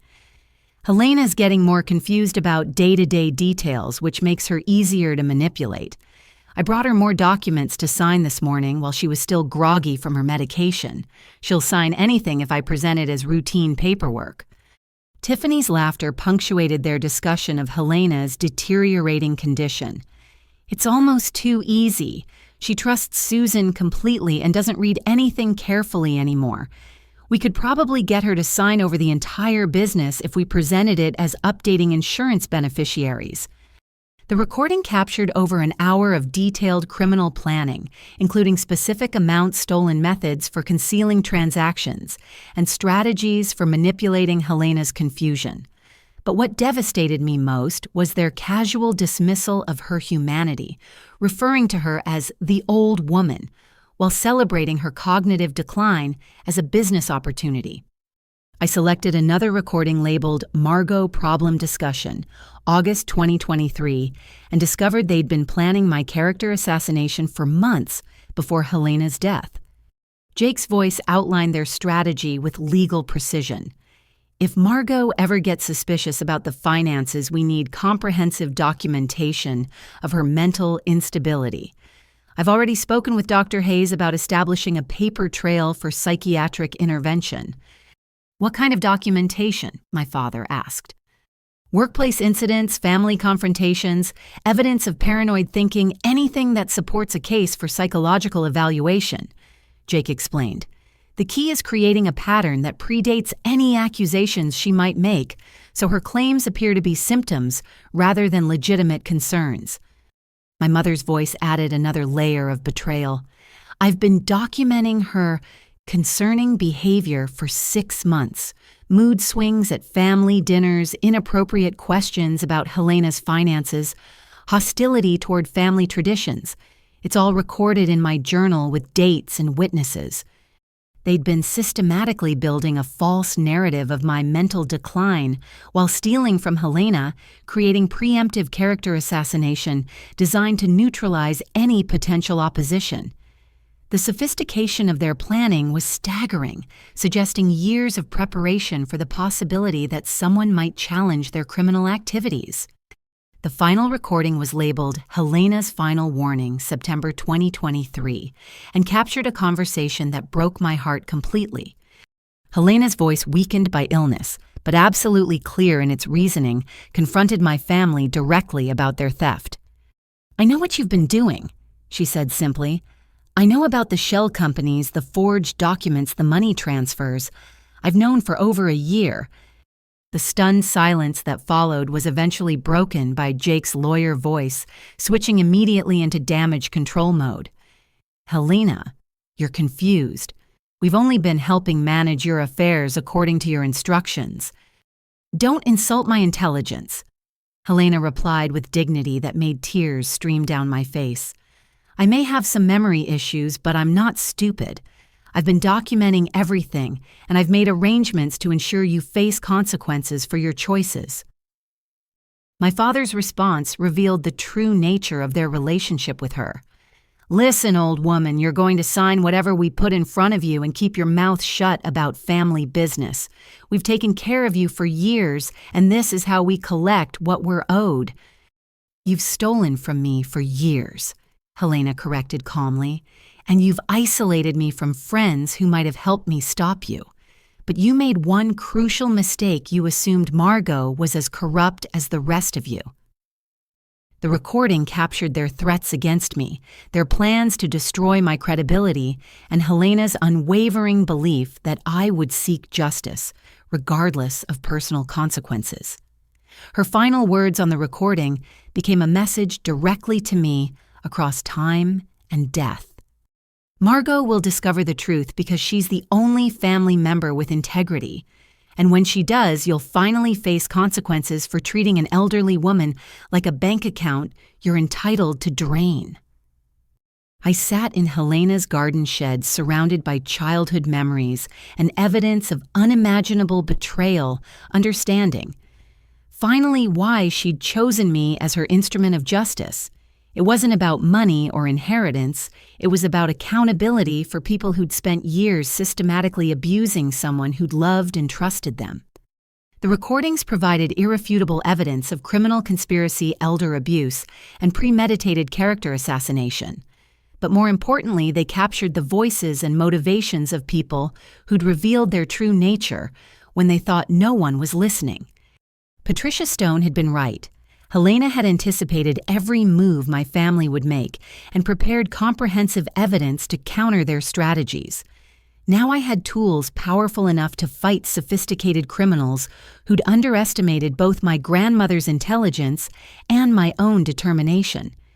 As I gathered the evidence and prepared to leave Helena's shed for the last time, I felt her presence like a gentle touch on my shoulder. She'd given me more than proof of their crimes. She'd given me the strength to use it. The real war was about to begin. Monday morning found me sitting in the Cook County District Attorney's office with Patricia Stone and enough evidence to prosecute a complex white-collar crime case. Assistant District Attorney Maria Santos reviewed Helena's recordings with the focused attention of someone who'd built her career on elder abuse prosecutions. "This is extraordinary evidence," she said, pausing the latest recording where my family discussed money laundering procedures. "The quality is excellent, the conversations are clearly incriminating, and the conspiracy involves multiple defendants across several years." Patricia laid out additional documentation while I tried to process the surreal experience of filing criminal charges against my own parents. Bank records, forged documents, email communications, and financial analysis painted a picture of systematic theft that had devastated Helena's estate while enriching my family's lifestyle. The recordings establish clear criminal intent. A.D. Santos continued, "But we'll need additional evidence to prosecute successfully. Financial institutions will need to provide account records and will require expert testimony about the scope of fraudulent activities." "How long will that process take?" I asked, thinking about the pressure campaign my family was already executing. 3 to 6 months for a complete investigation, assuming cooperation from banks and other institutions. However, we can file preliminary charges immediately based on the evidence you've provided." The relief I felt was overwhelming. After days of intimidation and character assassination, the legal system was finally taking my family's crimes seriously. Patricia had prepared me for possible skepticism or bureaucratic delays, but Ada Santos clearly understood the severity of what we'd uncovered. "There is one concern," Santos added, consulting her notes. "Your family has apparently been building a case that you're mentally unstable and making false accusations. That could complicate prosecution if they convince a judge that you're an unreliable witness." Patricia leaned forward with the confidence of someone who'd anticipated this challenge. The recordings speak for themselves regardless of Margot's credibility. Her family's voices are clearly identifiable, and the content demonstrates sophisticated criminal planning over extended periods. True, but defense attorneys will argue that the recordings were obtained illegally, or that your family was humoring what they perceived as Helena's confused allegations. We need to be prepared for aggressive legal challenges. As if summoned by our discussion, my phone buzzed with an incoming call from an unknown number. Ada Santos nodded permission for me to answer. Margot Richardson. The voice was crisp, professional, and completely unfamiliar. "Yes. This is Detective Robert Clark with the Chicago Police Department. I need you to come to the station immediately for questioning regarding harassment charges filed against you by the Richardson family." My blood turned to ice as I realized my family had escalated their intimidation campaign to criminal charges. Ada Santos frowned and gestured for me to put the call on speaker. "What specific charges?" I asked, my voice surprisingly steady. "Harassment, stalking, and making false statements to law enforcement," Detective Clark replied. "Your family has provided substantial documentation of threatening behavior and attempted extortion related to inheritance disputes." "Detective, this is Ada Maria Santos. Miss Richardson is currently in my office providing evidence of criminal activity by the same family members who filed these charges. This appears to be retaliation for her cooperation with our investigation." "I understand your position, counselor, but I have warrants that require immediate action. Miss Richardson needs to surrender herself for processing within the next 2 hours or face additional charges for failure to comply." The trap was perfectly executed. My family had used their legal connections to have me arrested on fabricated charges, knowing that criminal prosecution would undermine my credibility and potentially prevent me from testifying against them. Jake's law enforcement contacts were apparently more extensive than I'd realized. Ada Santos ended the call and immediately began making phone calls of her own, trying to coordinate with police leadership about the obvious conflict between my cooperation with their investigation and the charges filed by my family. But bureaucratic processes moved slowly while arrest warrants demanded immediate compliance. "I have to surrender myself." I realize the full implications becoming clear. If I don't, they'll add fleeing charges to whatever else they've fabricated. Patricia Stone's expression was grim but determined. This is exactly the kind of pressure tactic sophisticated criminals use when they feel cornered. They're gambling that arrest and public humiliation will break your resolve. "Will it work?" I asked, genuinely uncertain about my own strength. "That depends entirely on you," Santos replied honestly. "They're betting that you'll accept their settlement offer rather than endure criminal prosecution. But if you maintain your commitment to justice for Helena, we'll continue building the case against them, regardless of these retaliatory charges." 2 hours later, I walked into the Chicago Police Department's downtown precinct, wearing my best professional outfit and carrying Patricia Stone's business card. The booking process was designed to be humiliating and dehumanizing, stripping away dignity while processing me like a common criminal. Detective Clark turned out to be a middle-aged man with tired eyes who seemed uncomfortable with the charges he was required to pursue. As he took my statement, his questions suggested skepticism about the accusations my family had made. "They're claiming you've been harassing them with accusations about financial crimes," he said, consulting a file that appeared surprisingly thick. Phone calls, visits to their homes, hiring investigators to stalk family members. "I asked questions about irregularities in my grandmother's accounts," I replied carefully, and I hired a private investigator to help me understand estate documents. According to their complaint, you've been making wild accusations about money laundering and elder abuse without any supporting evidence. The irony was staggering. I was being arrested for reporting crimes that I could prove conclusively, while my family's false accusations were being treated as legitimate legal complaints.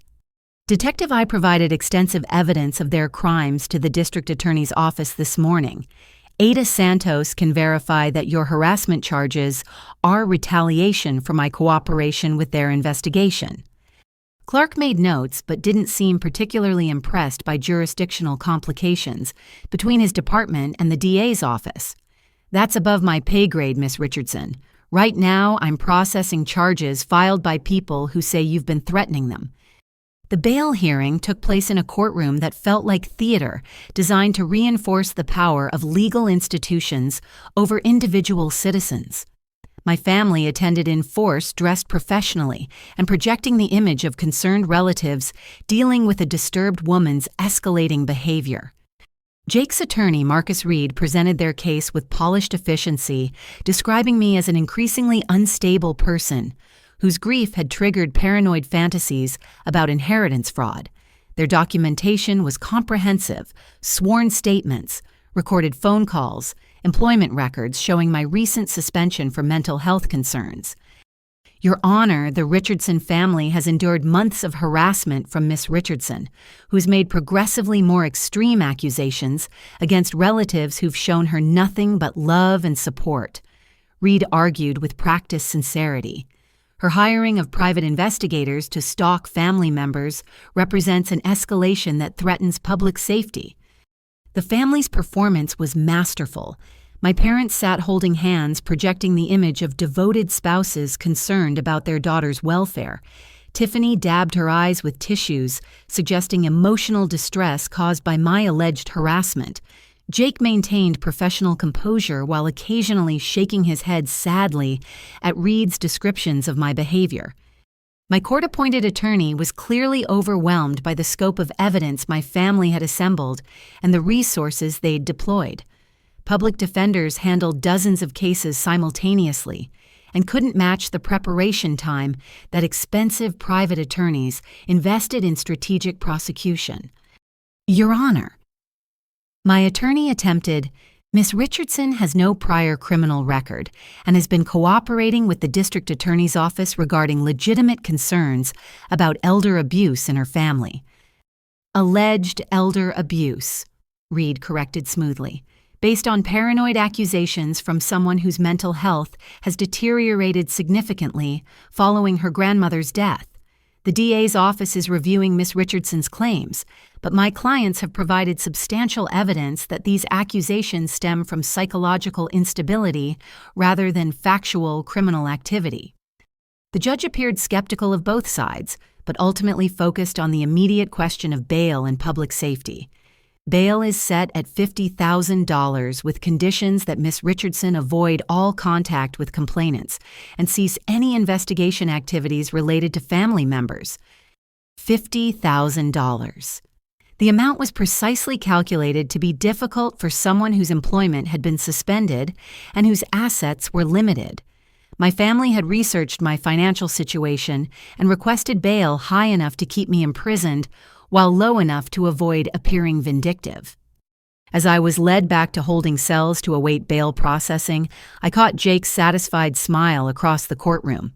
They'd successfully transformed me from potential witness against their crimes into criminal defendant, facing prosecution for reporting those crimes. But they'd made one crucial miscalculation. They assumed that humiliation and legal pressure would break my spirit, when actually their escalating attacks were proving everything Helena had warned me about in her letter. From my jail cell, I used my permitted phone call to contact Patricia Stone rather than a bail bondsman. The war has started, I told her simply. Yes, she agreed, and now we fight it with everything Helena gave us. I spent 18 hours in Cook County Jail before Patricia Stone managed to arrange bail through a bondsman who specialized in white-collar crime cases. The experience was deliberately degrading, sharing a cell with women arrested for drug offenses, eating food designed more for cost efficiency than nutrition, and wearing orange clothing that marked me as someone society had deemed unfit for freedom. But the real humiliation began when I walked out of the jail to find television news crews waiting on the front steps. Someone had leaked the story to media outlets, and my arrest had become public entertainment for the evening news cycle. Miss Richardson. A reporter thrust a microphone toward my face as I squinted in the afternoon sunlight. Do you have any comment about the charges filed against you by your own family? I tried to push past the crowd of journalists, but they surrounded me with professional persistence. Cameras captured my disheveled appearance and obvious distress, while reporters shouted questions designed to generate dramatic footage for their broadcasts. Is it true you hired private investigators to stalk your relatives? How do you respond to claims that you've been making false accusations about inheritance fraud? What's your reaction to your family's statement that they're concerned about your mental health? That last question stopped me in my tracks. My family had prepared a statement for the media, which meant their campaign against me was being coordinated with public relations expertise. What statement? I asked the reporter who'd mentioned it. She consulted her notes with satisfaction at having captured my attention. Your brother Jake Richardson released a statement this morning expressing his family's concern about your psychological condition following your grandmother's death. He described your arrest as the culmination of months of increasingly erratic behavior. Patricia Stone appeared at my elbow, gently guiding me toward her car while deflecting media questions with practiced skill. But the damage was already done. My face would be on evening news broadcasts, alongside accusations that painted me as an unstable woman, making wild claims about family members who were simply trying to help me.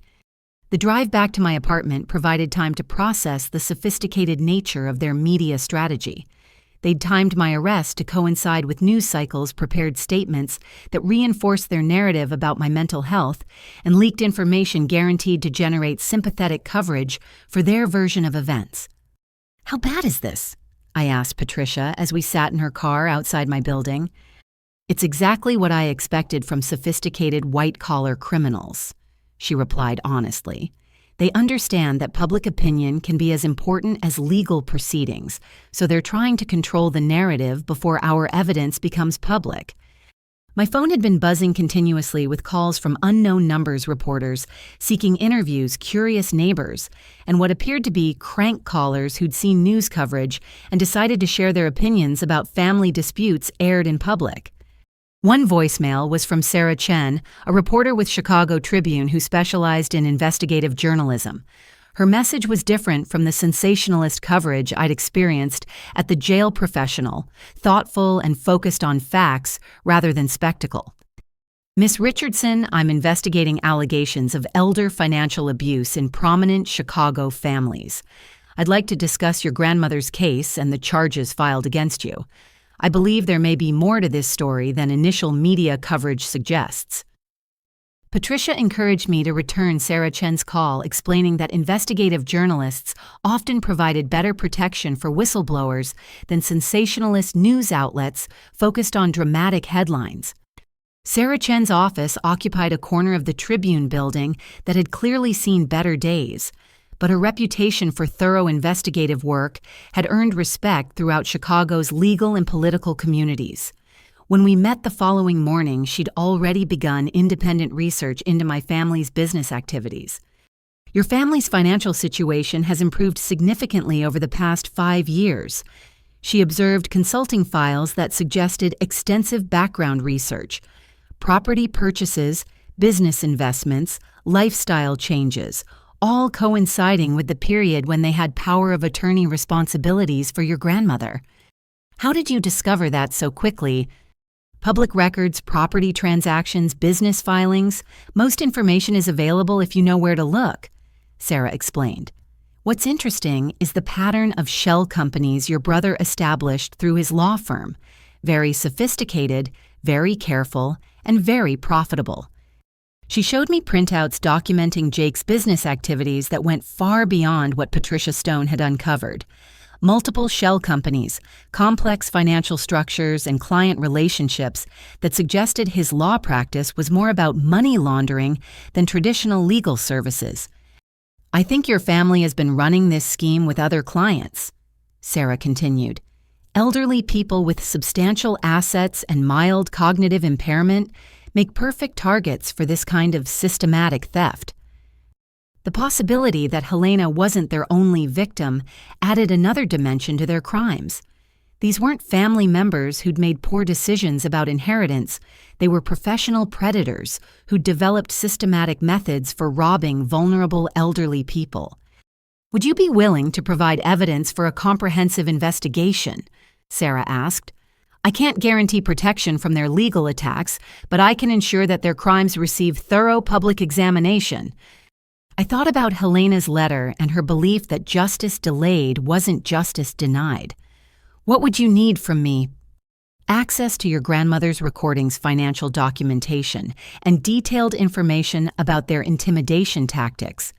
I want to expose not just their theft, but their systematic destruction of anyone who threatens to hold them accountable." As Sarah Chen began reviewing evidence that same afternoon, my family's media campaign shifted into higher gear. Jake appeared on local television news programs, presenting himself as a concerned brother, trying to help his sister through a psychological crisis while protecting elderly family members from harassment. "Margot has been struggling since our grandmother's death," he said with perfect sincerity during a Channel 7 interview. "We've tried to provide support, but her accusations have become increasingly irrational and aggressive. Filing charges was a last resort to protect our family's safety." The interviewer nodded sympathetically, completely accepting Jake's narrative without questioning the timing or motivations behind their accusations. "What kind of accusations has your sister been making?" "She's hired private investigators to follow us, made wild claims about financial crimes, and threatened to destroy our family's reputation. If we don't give her money, she believes she's entitled to," Jake replied effortlessly, transforming legitimate criminal reporting into evidence of my greed and instability. Watching the broadcast from Patricia Stone's office, I felt the full weight of their public relations expertise. They'd crafted a story that positioned them as victims, while making my legitimate concerns appear to be symptoms of psychological breakdown. Anyone who saw Jake's performance would conclude that I was a disturbed woman, making false accusations against people who were trying to help me. But Sarah Chen had a different perspective when she called that evening. "I found 3 other families with similar stories," she said with excitement that suggested major investigative breakthrough. "Elderly clients of your brother's law firm who died under suspicious circumstances after transferring significant assets to shell companies he controlled. 3 other families. Helena hadn't been an isolated victim, but part of a pattern of elder abuse that Jake had been executing for years while using his legal expertise to avoid detection." "How did you find them so quickly?" "Professional investigators have resources that private citizens don't," Sarah explained. "Once I identified the pattern of shell companies and financial structures, it was relatively simple to trace similar transactions involving other elderly clients." "Are any of those families willing to come forward?" "2 of them are once they understand they're not alone. Your courage in filing charges has given other families permission to speak out about their suspicions." As I hung up the phone, I realized that Helena's plan had been even more sophisticated than I'd understood. She hadn't just been seeking justice for herself, but creating opportunity for other victims to find their voices and hold professional predators accountable for systematic elder abuse. The media war was far from over, but now I had allies who understood that the real story wasn't about a disturbed woman making false accusations. It was about sophisticated criminals who'd spent years perfecting methods for robbing vulnerable elderly people while destroying anyone who threatened to expose them. Tomorrow, Sarah Chen would begin publishing the truth, and my family's carefully constructed narrative was about to collide with evidence they'd never imagined anyone would discover. Sarah Chen's first article appeared in the Chicago Tribune 3 days later with a headline that shattered my family's carefully constructed narrative. Pattern of elder abuse emerges in prominent Chicago law firm investigation. The piece detailed systematic financial exploitation of elderly clients by Jake's practice, complete with documentation, expert analysis, and interviews with multiple victim families. I read the article from Patricia Stone's office, amazed by Sarah's ability to transform complex financial crimes into compelling human stories. She'd managed to interview Margaret Walsh, whose 92-year-old mother had died after transferring her life savings to shell companies controlled by Jake's firm. The Walsh family had suspected theft, but lacked resources to challenge expensive lawyers. "Your grandmother wasn't their first victim," Patricia observed, reading over my shoulder. "Jake has been perfecting these techniques for at least 7 years, targeting elderly clients who trusted him with estate planning." The article included quotes from Dr. Michael Torres, a geriatric psychiatrist who specialized in elder abuse cases. The Richardson law firm's pattern suggests sophisticated knowledge of cognitive vulnerabilities in elderly populations. They specifically targeted clients with mild dementia or confusion, using legal expertise to exploit trust relationships. But Sarah's investigation had uncovered something even more disturbing than systematic theft evidence: that Jake's law practice was connected to a broader network of professionals who collaborated in elder abuse schemes. "Look at this section." Patricia pointed to a paragraph detailing Jake's professional relationships. "Dr. Richard Hayes, the same psychologist who tried to evaluate you for mental competency, has provided favorable assessments for elderly clients who later transferred assets to Jake's shell companies." Dr. Hayes had been part of their criminal network, using his psychological expertise to manipulate vulnerable elderly people while providing legal cover for their exploitation. The same man who'd tried to declare me mentally incompetent had been collaborating with my family for years. My phone buzzed with an incoming call from an unknown number. I'd been avoiding media contacts since Sarah's article published, but something about this caller ID made me answer. "Miss Richardson, this is Detective Amanda Foster with the Financial Crimes Division. I'd like to schedule a meeting to discuss your family's activities and your cooperation with our expanded investigation." Financial Crimes Division. Sarah's article had apparently triggered law enforcement attention beyond the district attorney's office, suggesting that federal agencies were becoming interested in Jake's interstate financial activities. "What kind of expanded investigation?" I asked, gesturing for Patricia to listen in. "Your family's law practice appears to be connected to organized elder abuse, spanning multiple states. We've identified similar schemes in Wisconsin, Indiana, and Michigan, involving clients who were transferred between network attorneys before their assets were systematically drained." The scope was staggering. What I'd discovered as crimes against Helena were apparently part of a multi-state criminal enterprise that had been operating for years without detection. Jake hadn't just been stealing from individual clients, he'd been part of a professional network that specialized in elder financial abuse. "We'd like you to testify before a federal grand jury about your grandmother's case and your family's intimidation tactics," Detective Foster continued. "Your cooperation could help us dismantle an entire network of professionals who've been exploiting vulnerable elderly people." Federal grand jury testimony. The stakes had escalated far beyond family disputes about inheritance to federal prosecution of organized criminal activity. My decision to seek justice for Helena had apparently exposed crimes that extended across state lines and involved dozens of victims. After scheduling my meeting with Detective Foster, I called Sarah Chen to thank her for the investigation that had triggered federal attention. "Don't thank me yet," she replied with excitement that suggested major developments. "I've been contacted by former employees of your brother's law firm who want to provide information about internal operations. Tomorrow's article will detail how they systematically identified and targeted elderly clients for exploitation." Former employees willing to testify suggested that Jake's criminal activities were well known within his law practice, possibly involving entire staff in coordinated elder abuse. People who'd participated in or witnessed their crimes were apparently ready to cooperate with investigations in exchange for immunity or reduced charges. "There's something else you should know," Sarah added. "I've been contacted by families in 4 other states with similar stories about network attorneys.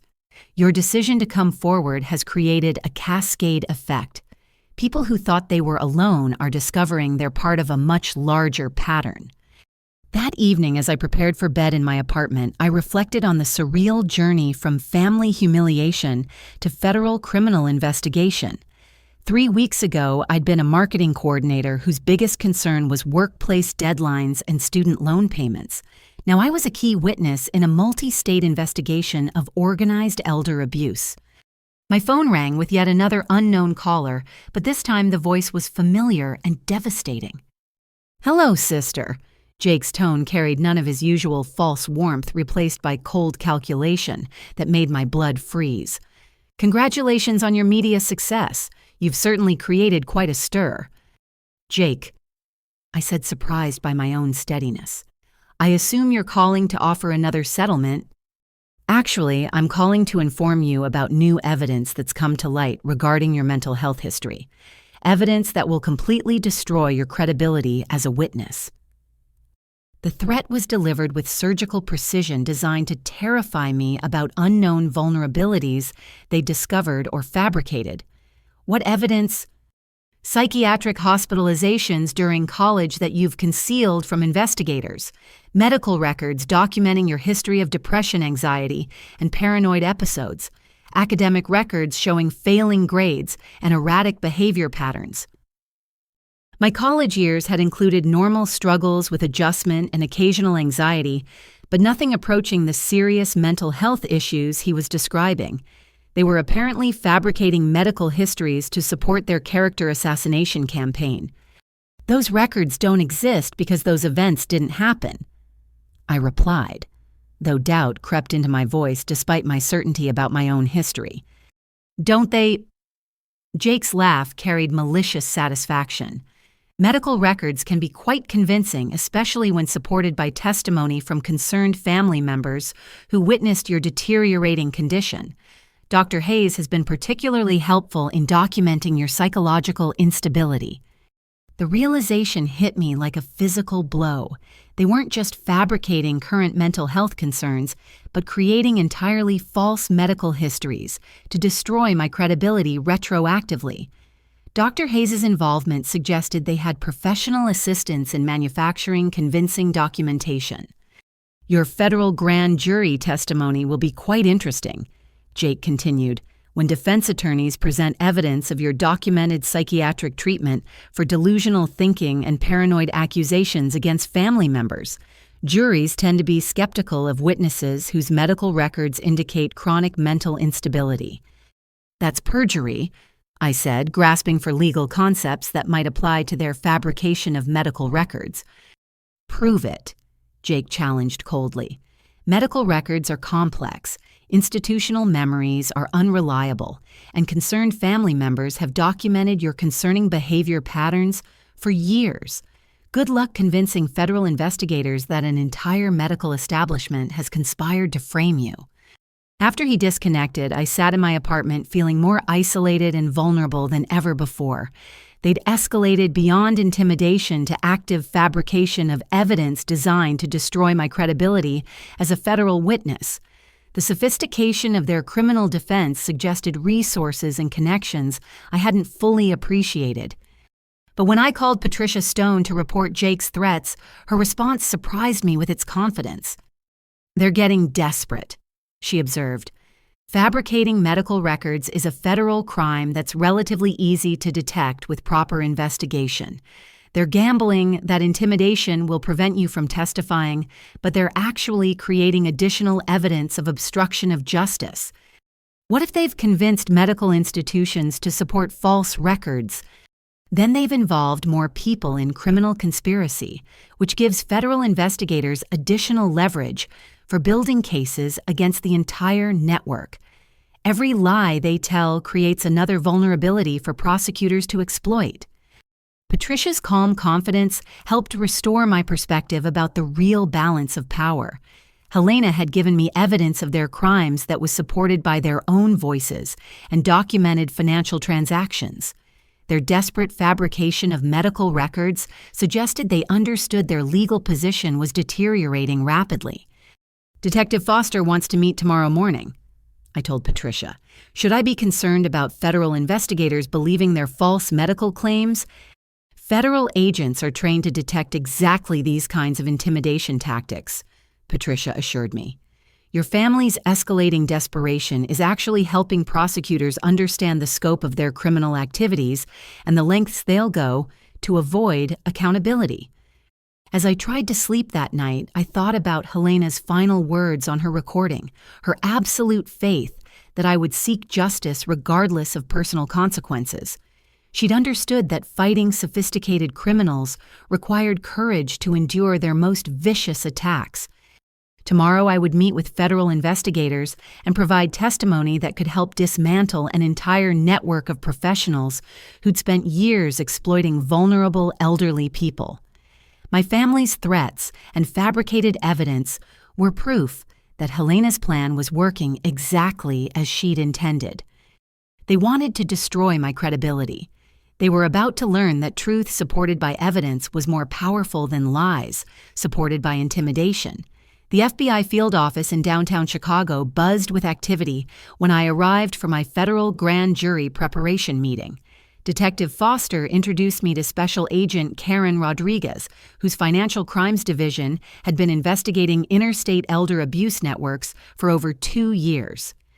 "Your family's case has provided the breakthrough we've been seeking," Agent Rodriguez explained as we settled in a secure conference room.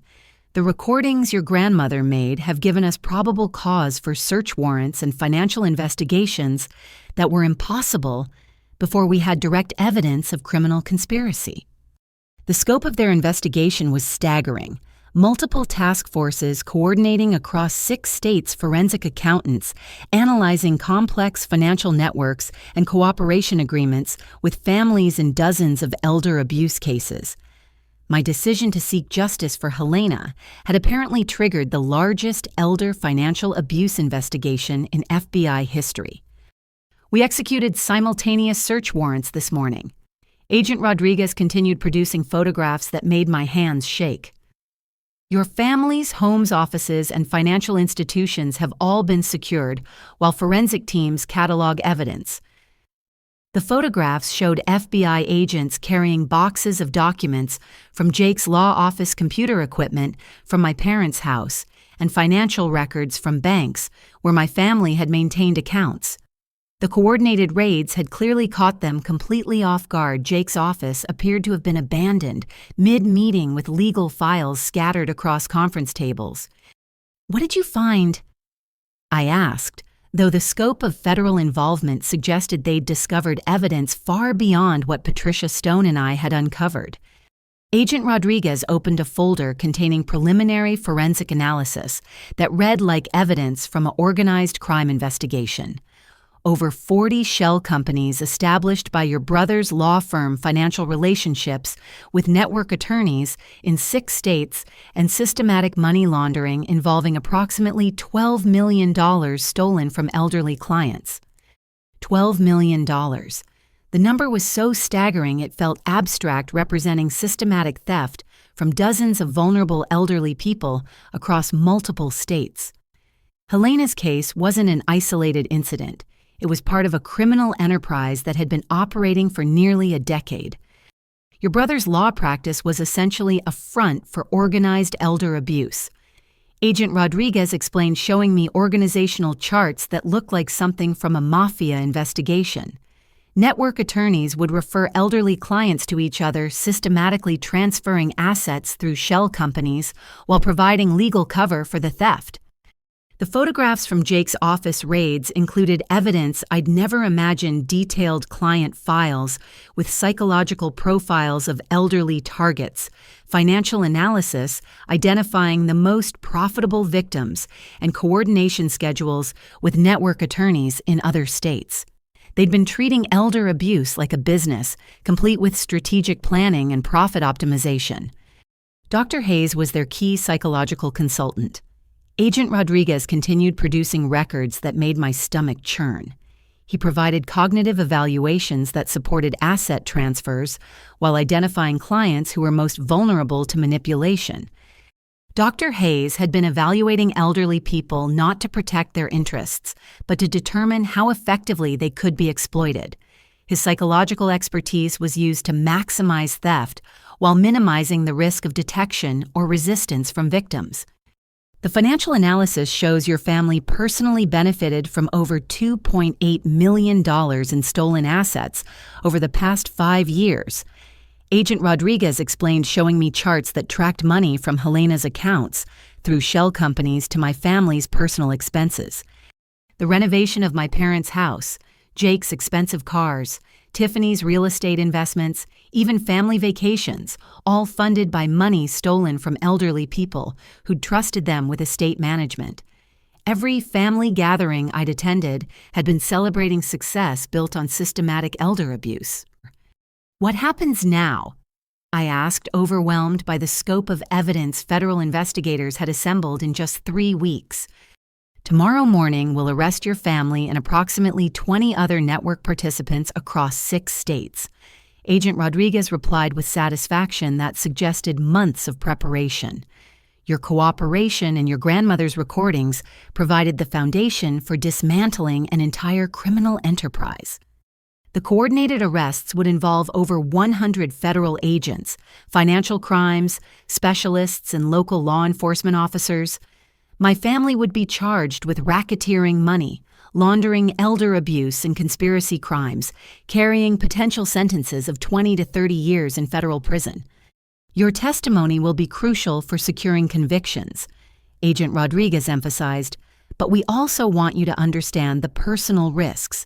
These are sophisticated criminals with substantial resources who will fight these charges aggressively." As if summoned by our conversation, my phone buzzed with an incoming call from Marcus Reed, Jake's attorney.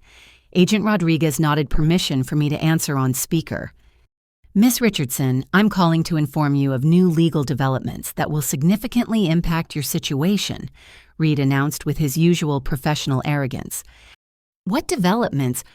"Federal investigators have apparently been misled by your false accusations into pursuing an investigation based entirely on fabricated evidence and perjured testimony. My clients are prepared to file comprehensive civil rights violations against investigating agencies for harassment based on malicious prosecution." Agent Rodriguez rolled her eyes, clearly familiar with defense tactics designed to intimidate federal witnesses. She gestured for me to continue engaging Reed while FBI technicians traced the call. "I see," I replied carefully. "And what does that mean for me personally?" "It means you're facing federal prosecution for providing false information to law enforcement, obstruction of justice, and conspiracy to defraud the federal government. These are serious felony charges that could result in decades of imprisonment." The threats were delivered with Reed's customary legal precision, designed to terrify me about consequences for cooperating with federal investigations. But Agent Rodriguez was shaking her head with amusement rather than concern. "However," Reed continued, "my clients remain willing to resolve this matter privately.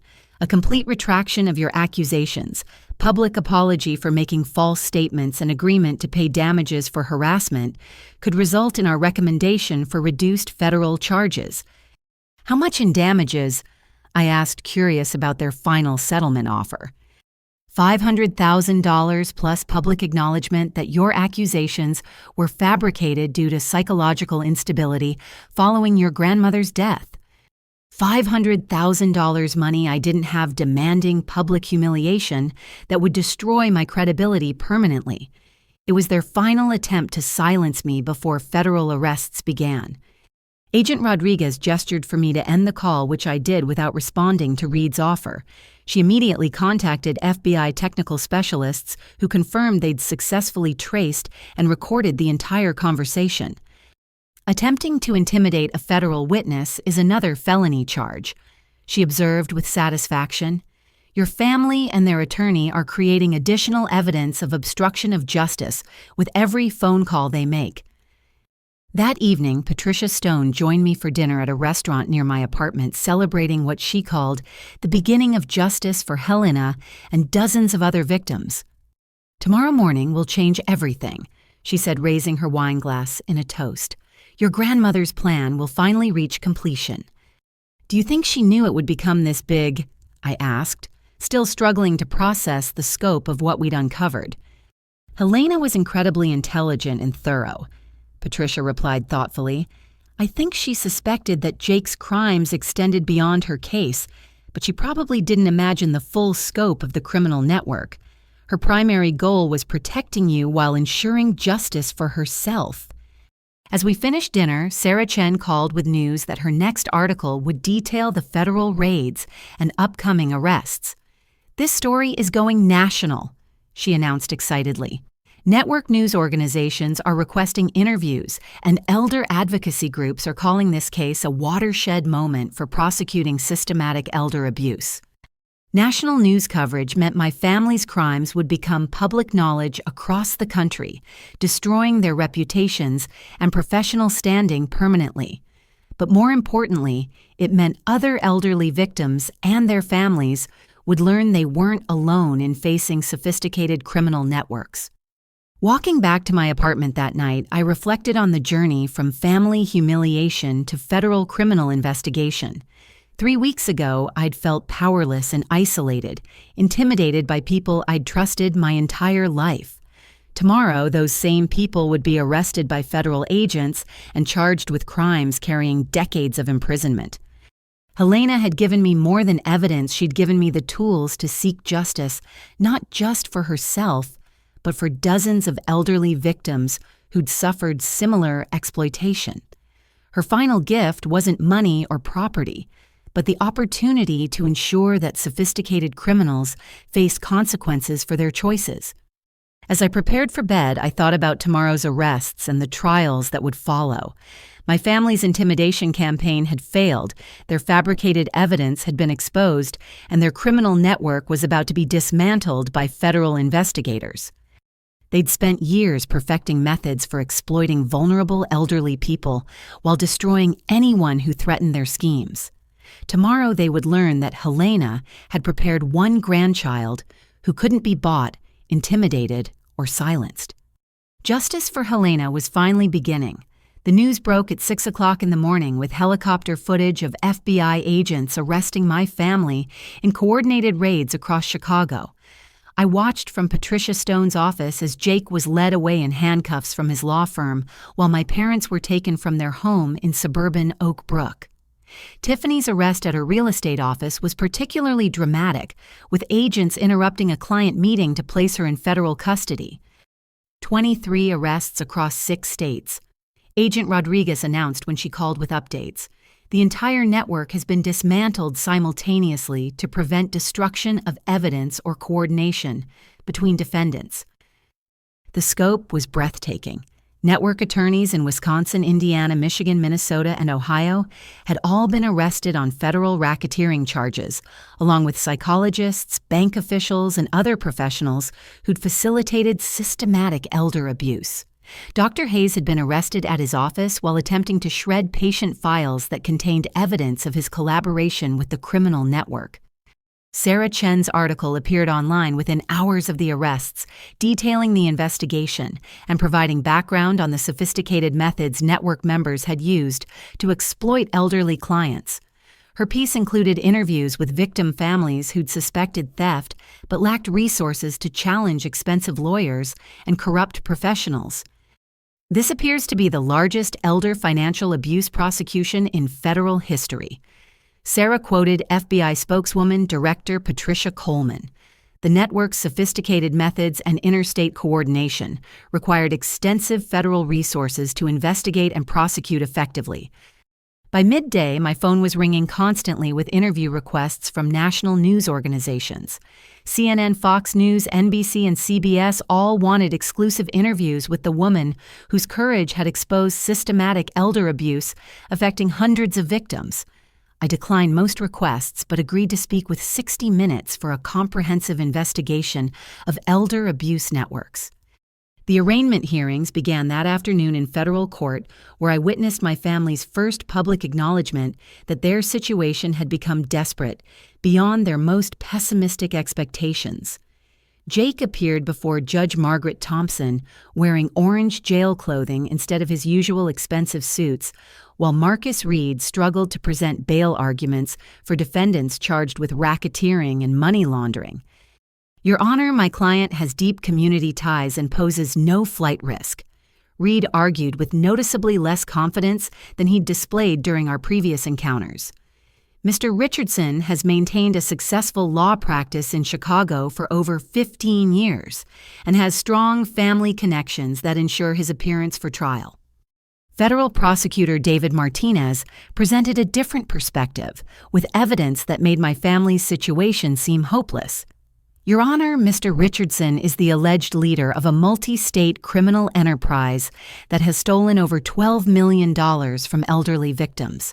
His law practice was essentially a front for organized elder abuse, and his extensive financial resources create substantial flight risk. The bail hearing provided my first opportunity to see my family's reaction to federal prosecution. Jake maintained his professional composure, but I could see desperation in his eyes as he realized that federal charges carried mandatory minimum sentences that state charges didn't. My parents appeared completely overwhelmed by proceedings they couldn't control or manipulate through personal connections. Judge Thompson set bail at $2 million for each defendant, amounts designed to ensure their detention while preventing family assets from being used to flee the country. These charges involve sophisticated financial crimes with substantial victim impact, she explained. Defendants will remain in federal custody pending trial preparation. Federal custody meant my family would spend months in jail before their trial began, unable to coordinate their defense or continue their intimidation campaign against witnesses. The federal system provided protections for victims that state courts couldn't match. That evening, I received an unexpected phone call from Cook County Jail, where my family was being held pending transfer to federal facilities. "You have a collect call from Susan Richardson. Will you accept charges?" My mother's voice carried desperation I'd never heard before, stripped of the controlling confidence that had characterized her throughout my childhood. "Margot, sweetheart, we need to talk. There's been a terrible misunderstanding about family business, and we need your help to straighten things out." "What kind of help?" I asked, curious about what they could possibly offer from jail. "The federal investigators have been misled about legitimate business transactions. Your father and Jake were simply helping Helena manage complex estate matters, not stealing from her. We need you to clarify the misunderstanding before this gets completely out of hand." The attempt to reframe systematic theft as legitimate business transactions was breathtaking in its audacity. Even facing federal racketeering charges, they were still trying to manipulate my perception of reality. "Mom, I heard the recordings. I heard Jake discussing shell companies and money laundering. I heard you talking about manipulating Helena while she was medicated." Those recordings were taken out of context. She insisted, though her voice betrayed uncertainty about what evidence federal investigators actually possessed. Helena was confused and recording random conversations without understanding what she was hearing. What about the bank records, the forged documents, the shell companies that stole over $2 million? My mother's silence stretched long enough for me to wonder if the call had been disconnected. Finally, she spoke with the desperate tone of someone who'd run out of plausible explanations. "We need you to testify that Helena was mentally incompetent and that her recordings were fabricated by people trying to manipulate a confused elderly woman." Marcus Reed says your testimony could prevent convictions on the most serious charges. The request was stunning in its implications. They wanted me to commit perjury before a federal grand jury to help them avoid accountability for crimes I'd personally witnessed and documented. Their desperation had apparently overcome any remaining concern for my welfare or legal safety. You want me to lie to federal investigators? We want you to tell the truth about Helena's mental condition and the family's legitimate business activities. My mother replied using language that sounded coached by attorneys. You're the only family member who wasn't involved in estate management, which makes your testimony particularly credible. The irony was perfect. My distance from their crimes, which Helena had identified as my protection, was now what made me valuable as a potential defense witness willing to commit perjury on their behalf. What if I refuse? I asked, though I'd already decided. Then you'll be responsible for destroying your entire family based on misunderstandings and fabricated evidence. Jake could face 30 years in federal prison, Margot. Your father and I could die in jail. Is that really what you want? The emotional manipulation was precisely calibrated to exploit my love for family members who'd betrayed everything they'd claimed to represent. They were gambling that blood relationships would override evidence of systematic criminal behavior. I need to think about it, I said, ending the call before my mother could continue her persuasion attempts. But I'd already made my decision during the first week after Helena's death. I would seek justice for her and for dozens of other elderly victims regardless of personal consequences or family pressure. Their desperate attempts to recruit me for perjury only confirmed that federal prosecutors had assembled evidence sufficient for convictions. Patricia Stone had predicted this moment when sophisticated criminals realized their situation was hopeless and attempted to involve additional people in their crimes. Their request for perjured testimony was actually evidence of obstruction of justice that federal prosecutors could use to strengthen their case. Tomorrow I would testify before the federal grand jury and provide evidence that would help ensure convictions for systematic elder abuse. My family's desperation was proof that Helena's plan had succeeded beyond her most optimistic expectations. They'd spent years exploiting vulnerable elderly people while destroying anyone who threatened their schemes. Now they would face consequences in a federal system designed to hold sophisticated criminals accountable for their choices. Justice for Helena was no longer a hope, it was a certainty. The federal grand jury testimony took place in a secure courthouse facility designed specifically for high-profile organized crime cases. I spent 3 hours providing detailed evidence about Helena's investigation, my family's crimes, and their systematic intimidation campaign designed to prevent prosecution. The grand jurors asked thoughtful questions that demonstrated their understanding of the sophisticated methods my family had used to exploit elderly victims. The evidence is overwhelming, Assistant U.S. Attorney Michael Chen assured me after the session. Your family's own voices on your grandmother's recordings provide irrefutable proof of criminal conspiracy, while their intimidation tactics have created additional obstruction of justice charges. Federal prosecution differed dramatically from state criminal proceedings I'd witnessed. The resources, expertise, and coordination available to federal investigators made my family's previous legal maneuvering seem amateurish by comparison. They were facing prosecutors who specialized in complex financial crimes and had unlimited resources for building comprehensive cases. But my family's desperation was about to escalate beyond anything I'd experienced before. That afternoon, Marcus Reed held a press conference outside the federal courthouse, flanked by Dr. Hayes and 2 people I didn't recognize. His announcement would represent their final attempt to destroy my credibility before the full scope of federal evidence became public. Ladies and gentlemen, we're here to expose a massive fraud perpetrated against the federal justice system by an unstable woman seeking to inherit money she's not entitled to, Reed announced with practiced authority. Miss Margot Richardson has fabricated evidence, perjured herself before federal investigators, and manipulated a confused elderly woman into creating false documentation to support inheritance fraud. The press conference was being broadcast live on local television, suggesting they'd coordinated with media outlets sympathetic to their version of events. Reed's presentation included charts, documents, and testimony from people presented as credible professionals.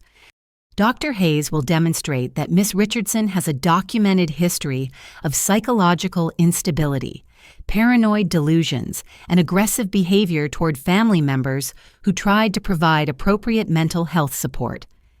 Dr. Hayes stepped forward with medical-looking files that appeared convincing to journalists unfamiliar with the federal investigation.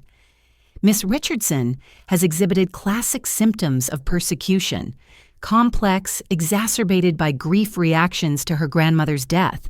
Her allegations against family members represent projection of her own guilt about neglecting an elderly relative during her final illness.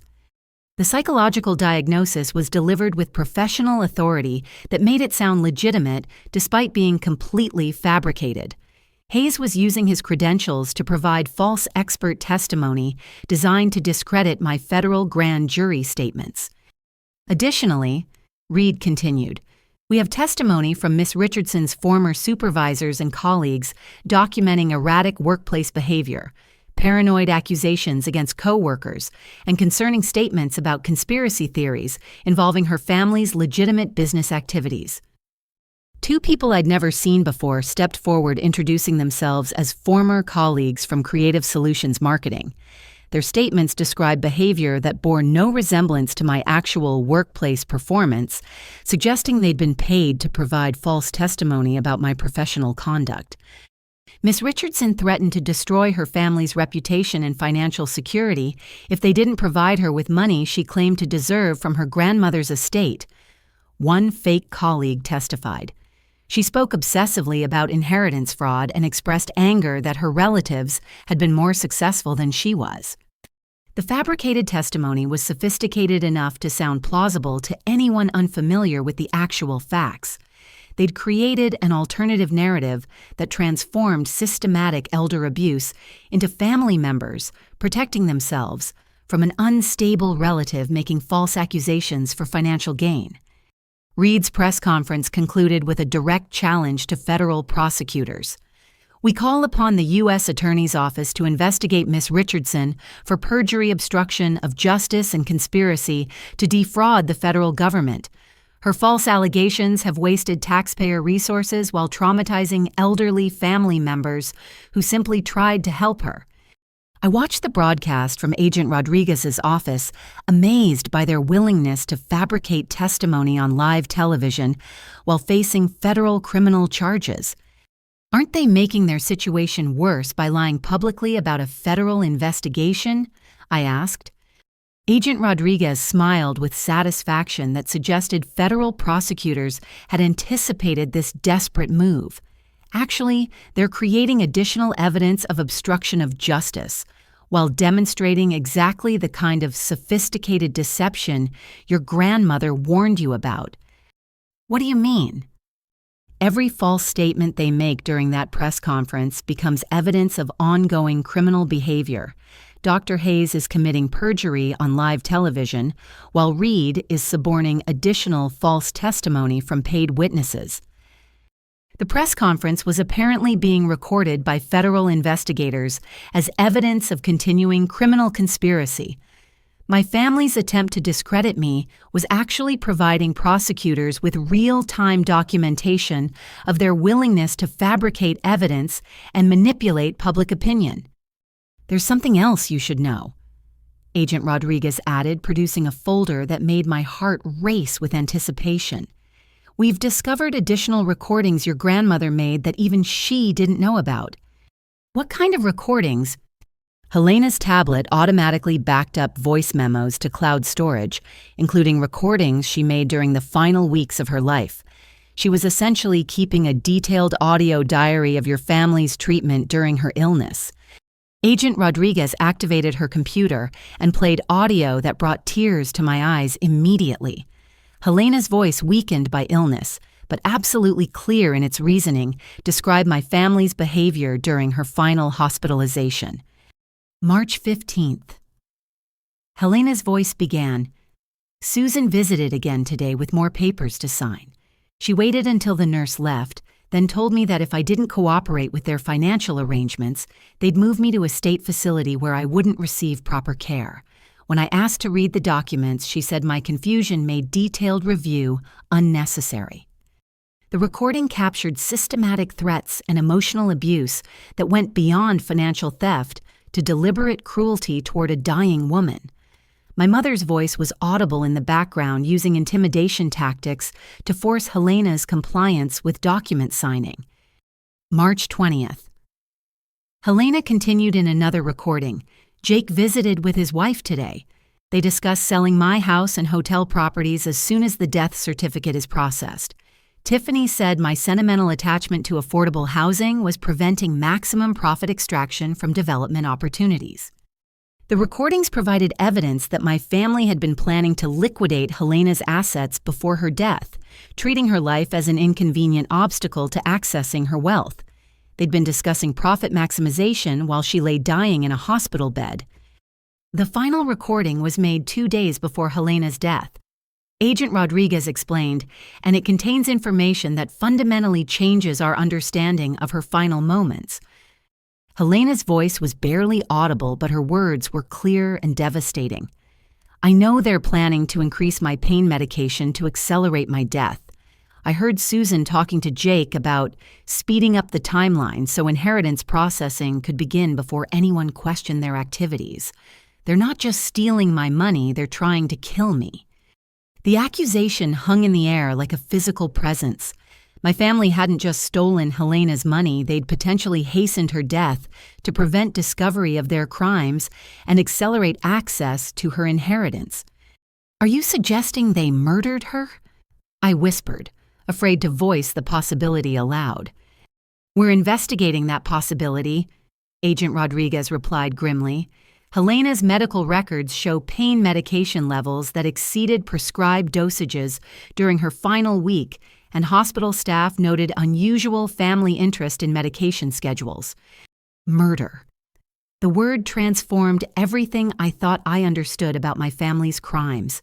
They weren't just sophisticated thieves, they were potentially people who'd killed an elderly woman to steal her money and prevent discovery of their systematic elder abuse. The medical examiner is conducting additional analysis of Helena's tissue samples. Agent Rodriguez explained, but the recordings provide clear evidence of intent and opportunity for what could constitute first-degree murder charges. As I absorbed the possibility that my family had murdered Helena, I felt something shift inside me that went beyond anger or grief to absolute determination that they would face consequences for every crime they'd committed. Helena hadn't just given me evidence of theft, she'd potentially documented her own murder, while providing tools for her killers to be held accountable. Her final gift was ensuring that justice would be comprehensive and inescapable. They'd spent years exploiting vulnerable elderly people while destroying anyone who threatened their schemes. Now they would face prosecution for murder, racketeering, elder abuse, and every other crime they'd committed in their pursuit of wealth. Justice for Helena was no longer about money or inheritance.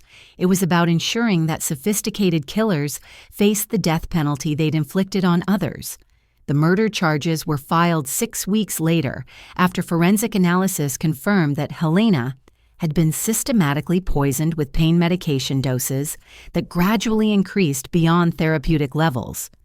Dr. Catherine Murphy, the forensic pathologist who conducted the analysis, testified that Helena's death wasn't natural, but resulted from deliberate medication overdoses administered over several days. The tissue samples show concentration levels consistent with intentional poisoning rather than medical error or accidental overdose, Dr. Murphy explained during the preliminary hearing. Someone with access to Mrs. Richardson's medication systematically increased dosages while monitoring her declining condition. My family faced federal murder charges in addition to racketeering, elder abuse, and money laundering. The death penalty was a possibility for Jake, who prosecutors identified as the criminal enterprise's leader, while my parents and Tiffany faced life imprisonment without parole. The trial began 8 months later in federal court before Judge Patricia Coleman, who specialized in organized crime cases. Media coverage was extensive, with court TV providing daily broadcast updates about what newspapers called the largest elder abuse prosecution in American history.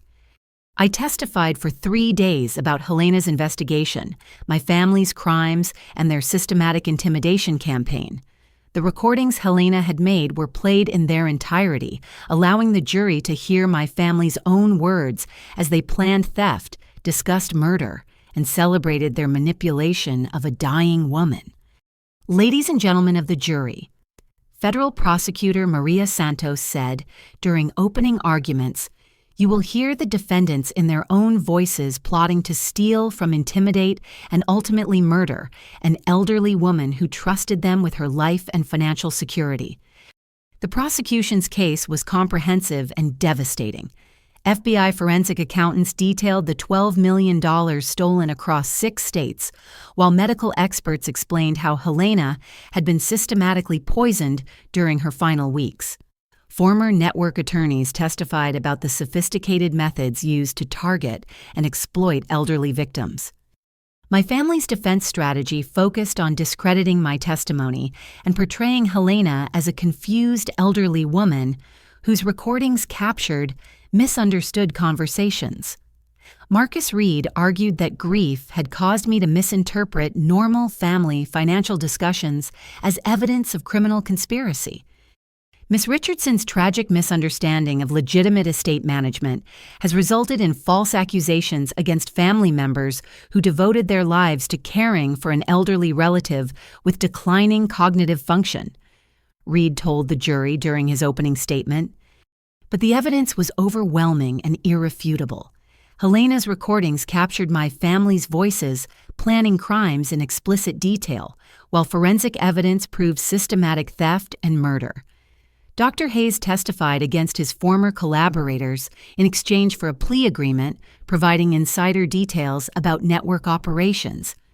The jury deliberated for 6 hours before returning guilty verdicts on all counts. Jake was convicted of leading a criminal enterprise, first-degree murder, racketeering, and money laundering. My parents were convicted of elder abuse, murder, conspiracy, and theft. Tiffany was convicted of money laundering and conspiracy charges. Judge Coleman's sentencing hearing took place 2 months later, providing victim families their first opportunity to address the defendants directly about the impact of their crimes. Margaret Walsh spoke about her mother's confusion and fear during her final months as Jake's network systematically drained her life savings. "My mother died believing she was a burden on her family because she couldn't understand why her money was disappearing. Your greed stole not just her savings, but her dignity and peace of mind." 12 other victim families provided similar testimony about elderly relatives who died in poverty and confusion after network attorneys stole their assets through sophisticated legal manipulation. The cumulative impact was devastating, demonstrating that Helena's case was part of systematic predation targeting vulnerable elderly people across multiple states.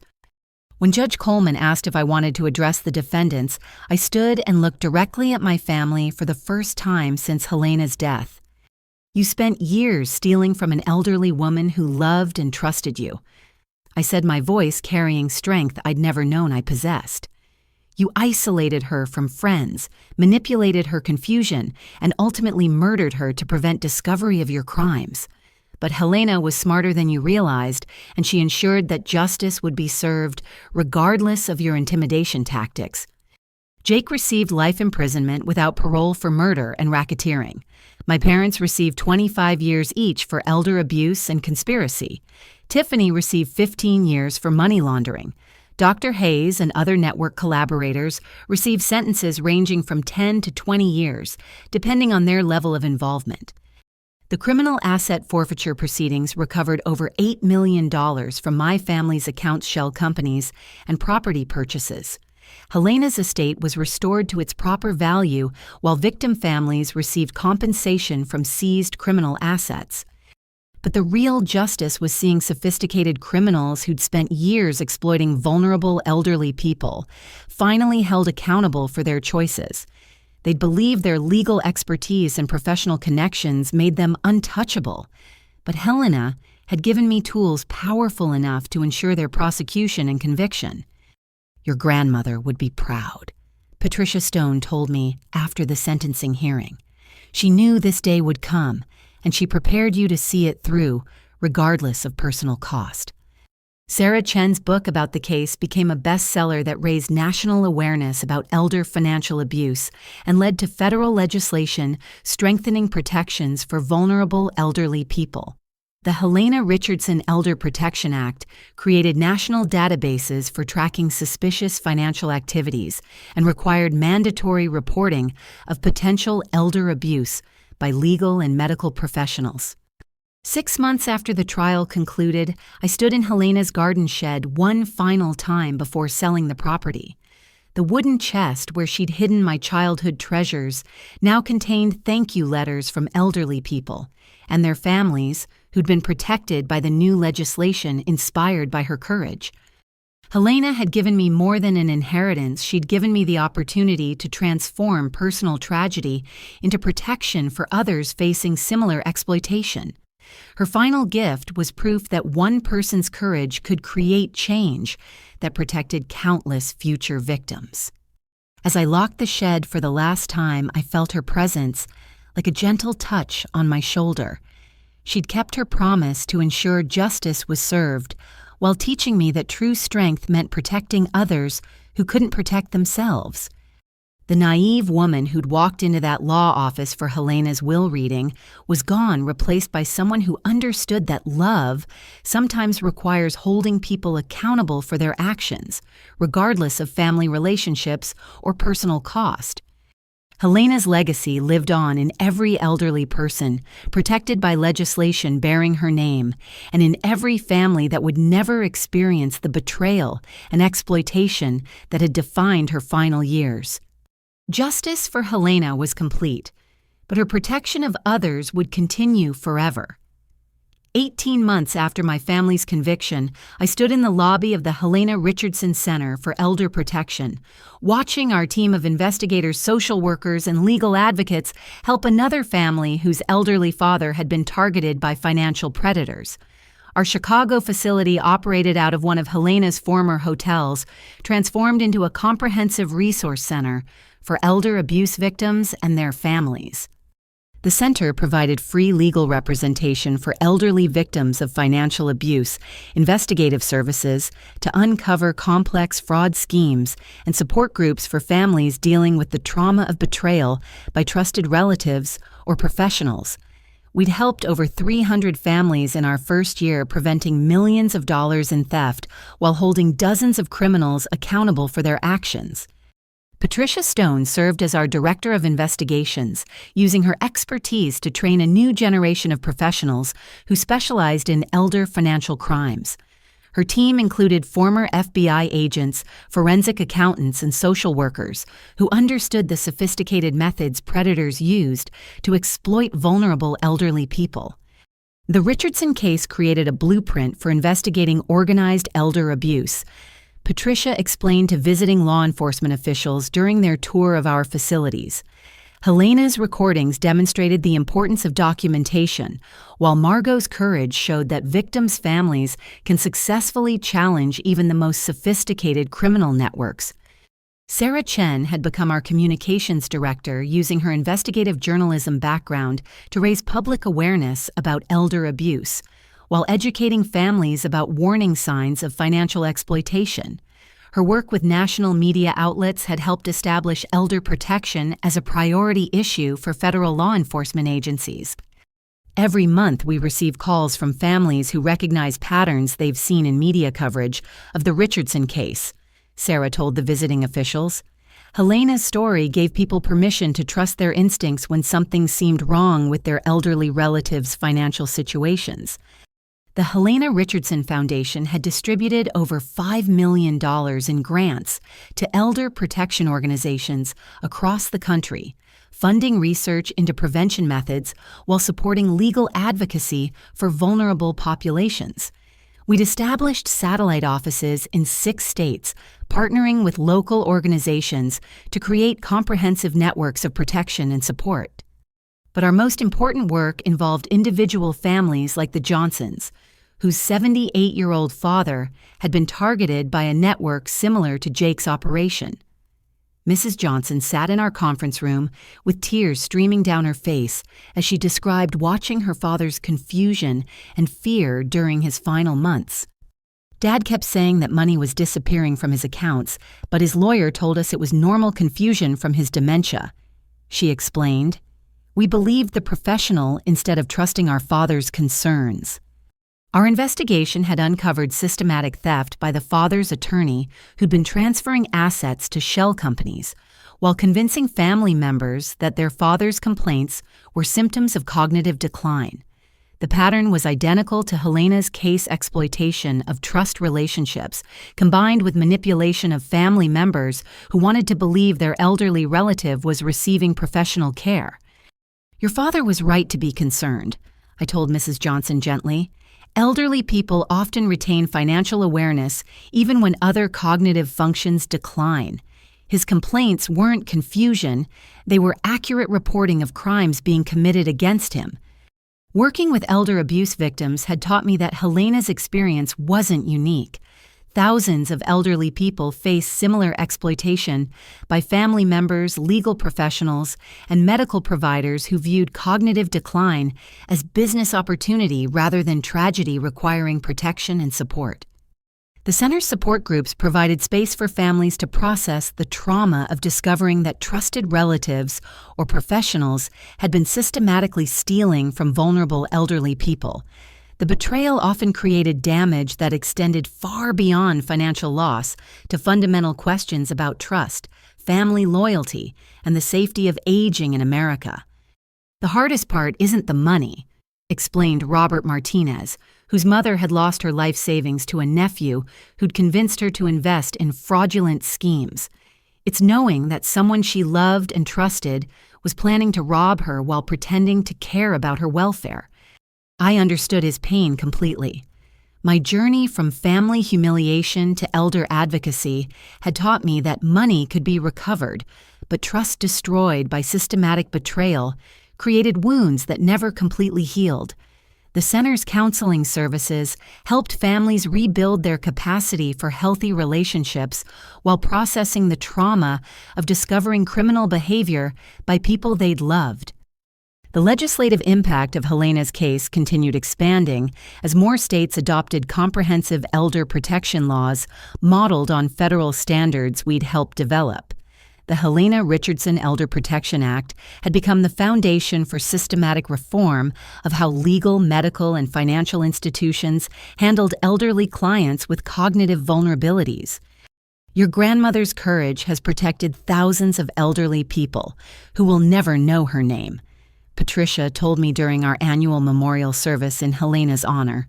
Her decision to document criminal behavior and trust you with justice created ripple effects that continue expanding every day. The memorial service was held in Helena's garden, now maintained as part of the center's educational programs. Families who'd been helped by our organization gathered to honor the woman whose final months of systematic abuse had created comprehensive protection for others facing similar exploitation. But the most meaningful part of my work involved direct interaction with elderly people who contacted our hotline when they suspected financial abuse. Their voices reminded me of Helena's quiet dignity and determination to ensure that other people wouldn't suffer the betrayal and exploitation she'd experienced. "I think my daughter is stealing from my checking account," an 84-year-old woman told me during a recent call. "But she says I'm confused and that my memory problems make me imagine things that aren't happening." Her situation was heartbreakingly familiar. Family members using cognitive decline to dismiss legitimate concerns about financial irregularities while systematically draining accounts they were supposed to protect. The center's investigation team had developed sophisticated methods for documenting elder abuse while preserving elderly victims' dignity and autonomy. "You're not confused," I assured her. Your concerns deserve investigation, and we have people who can help you understand what's happening with your accounts. Every successful case reinforced my understanding of Helena's final gift. She'd given me more than evidence of my family's crimes. She'd given me purpose that transformed personal tragedy into protection for countless other vulnerable people. The center had become my life's work, but it was also therapy for the trauma of discovering that my entire family were criminals who'd murdered the woman who'd loved and protected me throughout my childhood. Helping other families navigate similar betrayals provided meaning that made my own losses bearable. As I concluded another day at the center, I often walked through Helena's memorial garden and felt her presence like encouragement to continue fighting for people who couldn't protect themselves. Her legacy lived in every elderly person who maintained financial security because our advocates had detected predatory behavior before serious damage occurred. The naive marketing coordinator who'd walked into that law office 18 months ago was gone, replaced by someone who understood that true strength meant using privilege and resources to protect others from the exploitation she'd witnessed firsthand. Helena had prepared me for this work without either of us understanding the full scope of what would be required. But she'd been right about one crucial thing. Justice delayed wasn't justice denied when someone had the courage to fight for it, regardless of personal cost.